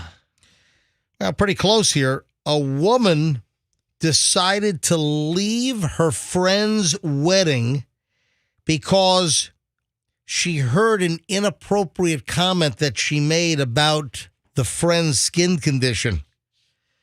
You know that AITA Reddit subgroup? Mm-hmm. You know that message board? Am I the a-hole? Mm-hmm. Yep. AITA. It's on Reddit. It's a subreddit. And Am I the Bleep Hole? And it's a forum where people post stories. And I don't think they're all real. I think that there are some that are real. I think there are some that are fake. People just concocting stories. Hey, I did this. Am I the Bleep Hole? Well, in this case, the bride told her friend to cover up her skin condition because she was grossing all the other wedding guests out. Oh, my God. Oh, no. my God. What's her skin condition? Listen to this. Apparently, the bride told the friend, your skin condition is making people queasy during dinner. What is it, leprosy? Well, No. she would be falling apart if it was leprosy. She's got vitiligo. Oh, that's not... Where you have the spots. Wait, I just pulled the story. Michael Jackson. No. I just read the story. It's psoriasis. She has psoriasis. She has psoriasis, but it presents like vitiligo is what it said. Oh, so I wonder if Cyndi Lauper was her bridesmaid. Hang on. In the Reddit post, the woman, 24, wrote that she suffers from psoriasis, which presents like vitiligo all over her body, with a few spots present on the sides of her face. What, does she want her friend to put a bag over her head at the wedding? Oh, my gosh. No, but you're right. It's psoriasis, but the story that she posted says that it looks like vitiligo, and that's where you lose the pigment in your skin. Who cares what it looks? I mean, don't look at it. Yeah, that's so sad. I told you guys this. My eczema was so bad when I was a kid. I've told this story, but I had like polka dots all over my leg, like circles, reddish, pinkish, or whitish, depending upon the season. And the kids used to call me the leopard girl. Leopard girl. Yeah. Really? That's mean. That's mean. That's yeah, but terrible. That's elementary school students. I thought that was because you could run really fast. I'm going to tell you right now Cheetah was my. I'm going to tell you right now that, yes, you are the bleep hole for telling your wedding guest and friend to cover up that your skin condition is going to make people queasy during dinner. Yeah, you are the bleep hole. You are. That's my point. Is like, okay, kids do stuff like that. Adults don't do that. If you have some sort of physical uniqueness to you, you shouldn't expect adults to say things like that, bride. That's terrible. Gross. Some people have no couth. If Fester's not here because he went to his neurology appointment, a follow-up for his myasthenia gravis flare-up. And the good news is Fester is back to normal. And he was in rough shape for weeks, and Fester appears to be back to normal. And one of the first indicators that Fester's back to normal is, he got grumpy again and was sniping us on everything, and everything we did sucked. And all right, Fester's back. Great. Well, Fester was very concerned about that alligator out in Brandon that was spotted in a pond with its mouth duct taped shut. Yeah, that's sad. Snout. Well, the update is the mouth-taped alligator has been captured, and it was in the pond with duct tape around its mouth since December. I don't know how the hell the gator ate. How often? Are gators one of those things that only have to eat like once a month? Like That's a good question. They eat like a Labrador Retriever, and they don't have to eat. Like it like stays in their stomach like a snake with the big the bulge. I don't know how often they eat, but like you said, it looked like a mistake when they were trying to capture it at first. Like they got it as far as they got the tape on it, ready to put it, and then it just and then it scurried away, and then it got away, and then got inside because the trappers they duct tape the mouth so they don't chomp them. They transport them. That's. Hold on a second. I'm looking for that right there. Not that. I want the gator chomp right here. Yeah. So the alligator has been captured. It happened yesterday, and they tried for a while, but the trapper moved in. They finally got it, and it was believed that a previous trapper just lost the animal after they had taped it, and the animal got away. But luckily, it's a female alligator measuring about 5 feet long, and guess what? It's being taken as the latest at Gatorama. Oh, good. In Palmdale. According to the contracted Florida Fish and Wildlife Commission trapper. I wish we could have taken it down at Joe Exotic. We need a new gator. Hey, guess who's pissed off in the celebrity world? Who? Guess who is really... I'm going to give you a couple of hints. This celebrity has been the subject of many, many stories recently about a latest suspected female friend. Oh, okay. I already got it. Who is it? Leo. That is correct. So Leonardo DiCaprio allegedly is really ticked off that this whole reputation precedes him, that he only likes young women. He's only photographed with young women. That's what it seems like. DiCaprio's fed up that he has a reputation for only dating young women. What was the story that he only wanted women allegedly like under the age of, what, 20? 25, right? I think is his cutoff, yeah. Under 25. They're fresh. They're fresh. Certified fresh? Like what? Like Rotten Tomatoes? Yeah. Is that it? Uh-huh. But Leo apparently is pissed. He's not pleased. Sources are saying that the way that the media is portraying his current love life is false. And he does want to find a real relationship. And as far as dating younger women, now he is, 48? And the recent one that he was spotted with was Eden Polani, and she's 19 years old. Jeez. But, how annoying are these girls? But we don't know if that was a photo op or whether she's actually hooked up with Leo, right? Leah, take an Instagram picture with me. Oh, my God. Oh, my God. Oh, my God, Leo. You remember when you were in that one minute? Ugh. Can we go into Claire's? Please, I want to get my earrings. I want to get my new ear piercing. At Claire's. I want to go to Let's go to Claire's at the mall. Let's go to Forever 19.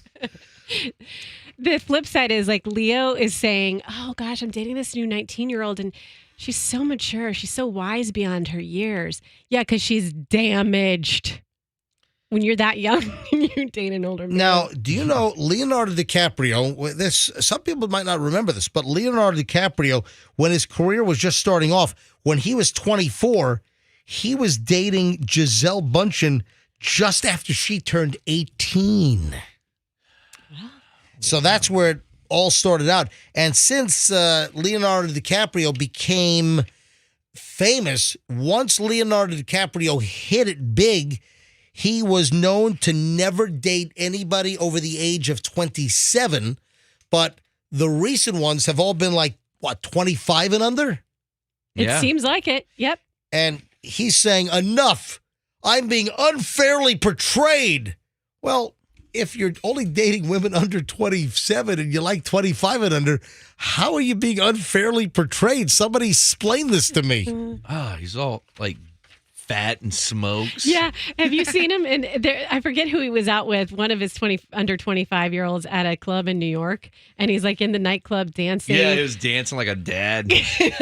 Smoking a cigarette, looking disheveled. He's been smoking for 40 years. Hey, Froggy, your favorite radio host and TV host and Times Square New Year's Eve ball drop guy? Are you talking about the one, the only... I'll take a guess after the break. Just kidding. Ryan Seacrest? That's correct. Oh, did you hear the news? Yeah, what's the news? I've decided to leave the Kelly and Ryan show. Yep. That's right. Live with Kelly and Ryan is not going to be live with Kelly and Ryan much longer. Seacrest out. I mean, for real. Do you think he was pushed out? Do you believe the fact? No, I don't get pushed out of anything. I'm Ryan Seacrest. Well, you're the pusher. Here's the deal. Ryan Seacrest, who, by the way, I think is so mediocre, and That's why he does so well. That's what you have to be. I do not say this out of any degree of jealousy, but he was a mediocre at best radio talent. They sold out to the Illuminati, obviously. No, I mean, he never was any great shakes as far as a radio personality, just like Don't you remember me on Star 98.7? Just average. And what happened was you had this American Idol concept, and he and that Dinkelberg or whatever. Yeah, my name is Brian Dunkelman. Dunkelman, okay? thank you. Get it right. So they both co-hosted the first season of American Idol because Ryan Seacrest was working in L.A. and I think he was doing afternoons on an adult contemporary Star station. 98.7. There you go. And he went to a casting call, and they paired the two together, and the guy got lucky. Dunkelman didn't. And Dunkelman, he got ejected after the first season, and he's been, I think, homeless ever since. He might be dead, as a matter of fact. I don't even think he's still alive, that Dunkelman. Let's hate I think he jumped off a bridge. He jumped off the Library Tower in downtown L.A. Anyway, so Ryan Seacrest got American Idol, and, of course, the rest is history. And listen, he's an adequate host. I mean, he's smooth. But as far as a radio guy, he was just... I mean, a little vanilla. When I heard him, I'm like, okay, all right, nothing great here. Okay. Excuse me, but I took over for Rick Dees, okay? I'm still on the radio. That's the thing. Yes. I'm not leaving my radio show in KISS FM in L.A. Now, here's the question. Yes. He's claiming that he only joined Live with Kelly and Ryan. And, of course... did he take over when Regis retired? No. Michael Strahan. How can you forget? I'm sorry. So it was Michael Strahan. They had to, how they hired the host? They had to perfectly fit their head into Michael Strahan's gap. Well, no. What happened was Kelly Ripa is very petite. Yeah. She used to take naps in his gap. It was called a nap. It was the nap gap. Exactly. It was the nap gap. Right? Michael, I'm tired. Come over and bring your gap. Right in Michael Strahan's gap. No, but then Ryan Seacrest was there. He's claiming now that he only took the job for 3 years and he's been there 6. Well, but he was so good. He only intended to stay 3 years. I don't know. I'm thinking that Kelly Ripa, who I think is a little bit of a, I think she pushed him out. I met her one night in a bathroom at a club in Ybor. And what was that I feel like like? it was like 1509 or something like that. And what happened? She was there with Mark, and she just happened to be in the bathroom, and I went in the bathroom, and we were like the only ones in there. dropping one? Ugh. No, Froggy, will you stop? No, she was just she looked really nice, and she was friendly. She was in her heyday of I just got a feeling. I got a feeling that she pushed him out, and now the breaking she news is tiny. She's very. That's what I'm saying. That's why she can sleep in Michael Strahan's gap. Cozy. All right, so the deal is that now her husband Mark Consuelo, isn't he from Tampa? He is from Brandon, I believe. Yeah. So Mark Consuelo is going to be the new co-host. So it's going to be the husband and wife team. He got the job as a new co-host? He's the new co-host. Mark Consuelo is replacing Ryan Seacrest out. You know what? Yeah. Talk about, damn it, I forgot the word. When you hire somebody from your family. Called nepotism. No, that's not it. Yes, it is. Pretty sure that's not it. It's called incest. Yes, it is. Whoa. All right, final chunk of the MJ Morning Show when we get back. And we got a lot to do. Is this Winnie the Pooh thing real? I have no idea what you're talking about. You don't know about the Winnie the Pooh horror movie? Nope. Oh, yeah. Oh, you got to take your kids to this. They're going to love it. I saw the All right. preview. Hey, all right, that and a whole lot more. The final chunk. Yes, I said Winnie the Pooh and Tigger 2, a horror movie, and we'll get to that coming up in a second. Don't move. Final chunk of the MJ Morning Show on a Friday is next. If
Weekday morning show on Q105. MJ with Roxanne and Froggy. Fester is hopefully getting a good bill of health at his neurology appointment after the myasthenia gravis, which flared back up after remission for a number of years. And Fester seems to be back to normal, so that's a good thing. So yeah, he does. He made a fast comeback compared to last time. If you see Fester down at USF at Tampa General Hospital, say hi.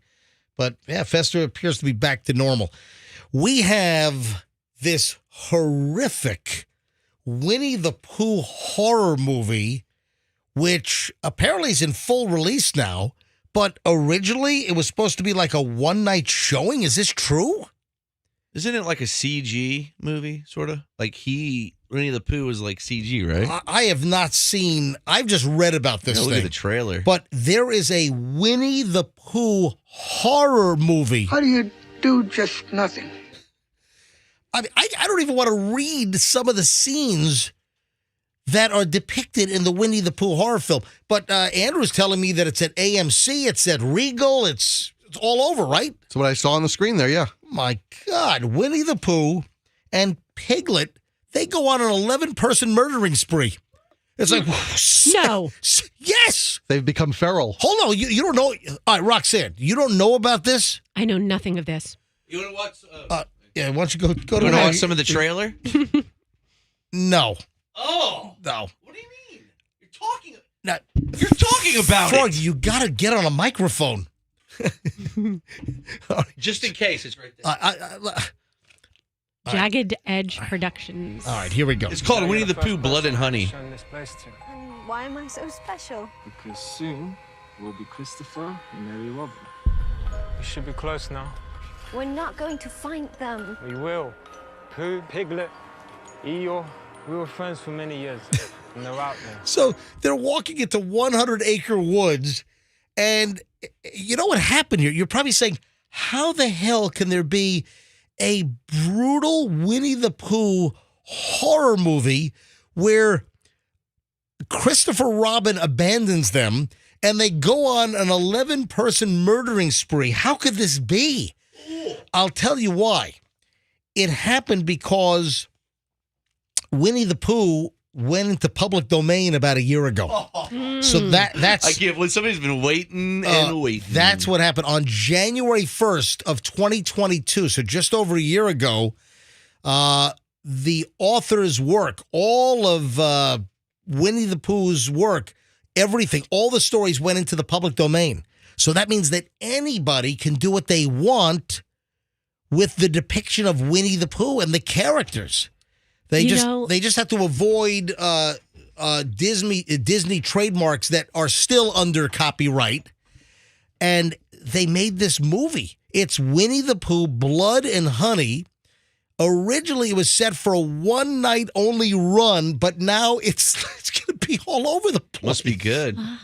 I mean, when are the porn's going to come out? Yeah, this could be a whole genre. Well, I mean, Bobbing on Christopher Robin. What did you just say? All right, stop it. I don't know. I blacked out for a second. What did you just say? I want to see this movie. My God. But you know, so it was supposed to have a one-night run and limited, but now it's like full release. You can see it in a bunch of theaters around the Tampa Bay area and around the country. And I'm telling you right now, how many parents are going to think that this is really just a new Winnie the Pooh movie? Blood and Honey? There's already talk of a sequel. Are you kidding me? Andrew, you looked at Rotten Tomatoes, and what was the critic score and what was the audience score on this thing? The audience score was actually better with 59 verified people. Right, and what was the critic score on Winnie the Pooh, Blood and Honey? 9. Oh, 9? 9%. Is Eeyore in the movie? I love depressed Eeyore. Oh, Eeyore. Thanks for noticing me. Is he Anthony Bourdain himself? Pooh, for a bear of very little brain, you sure are a smart one. Gee, screw you. What a jerk. If you ask me, when a house looks like that, it's time to find another one. Somebody give Oh, that. bother. Calling from, so come on, we'll just follow my tummy. Oh, bother, Hello Eeyore. out there. What, Rox? These sounds are not from Blood and Honey. No, These sounds no, are originals. those are real Winnie the Pooh sounds. Real Winnie the Pooh sounds. Hello out there. No, those are real. You need Lexapro. Yeah.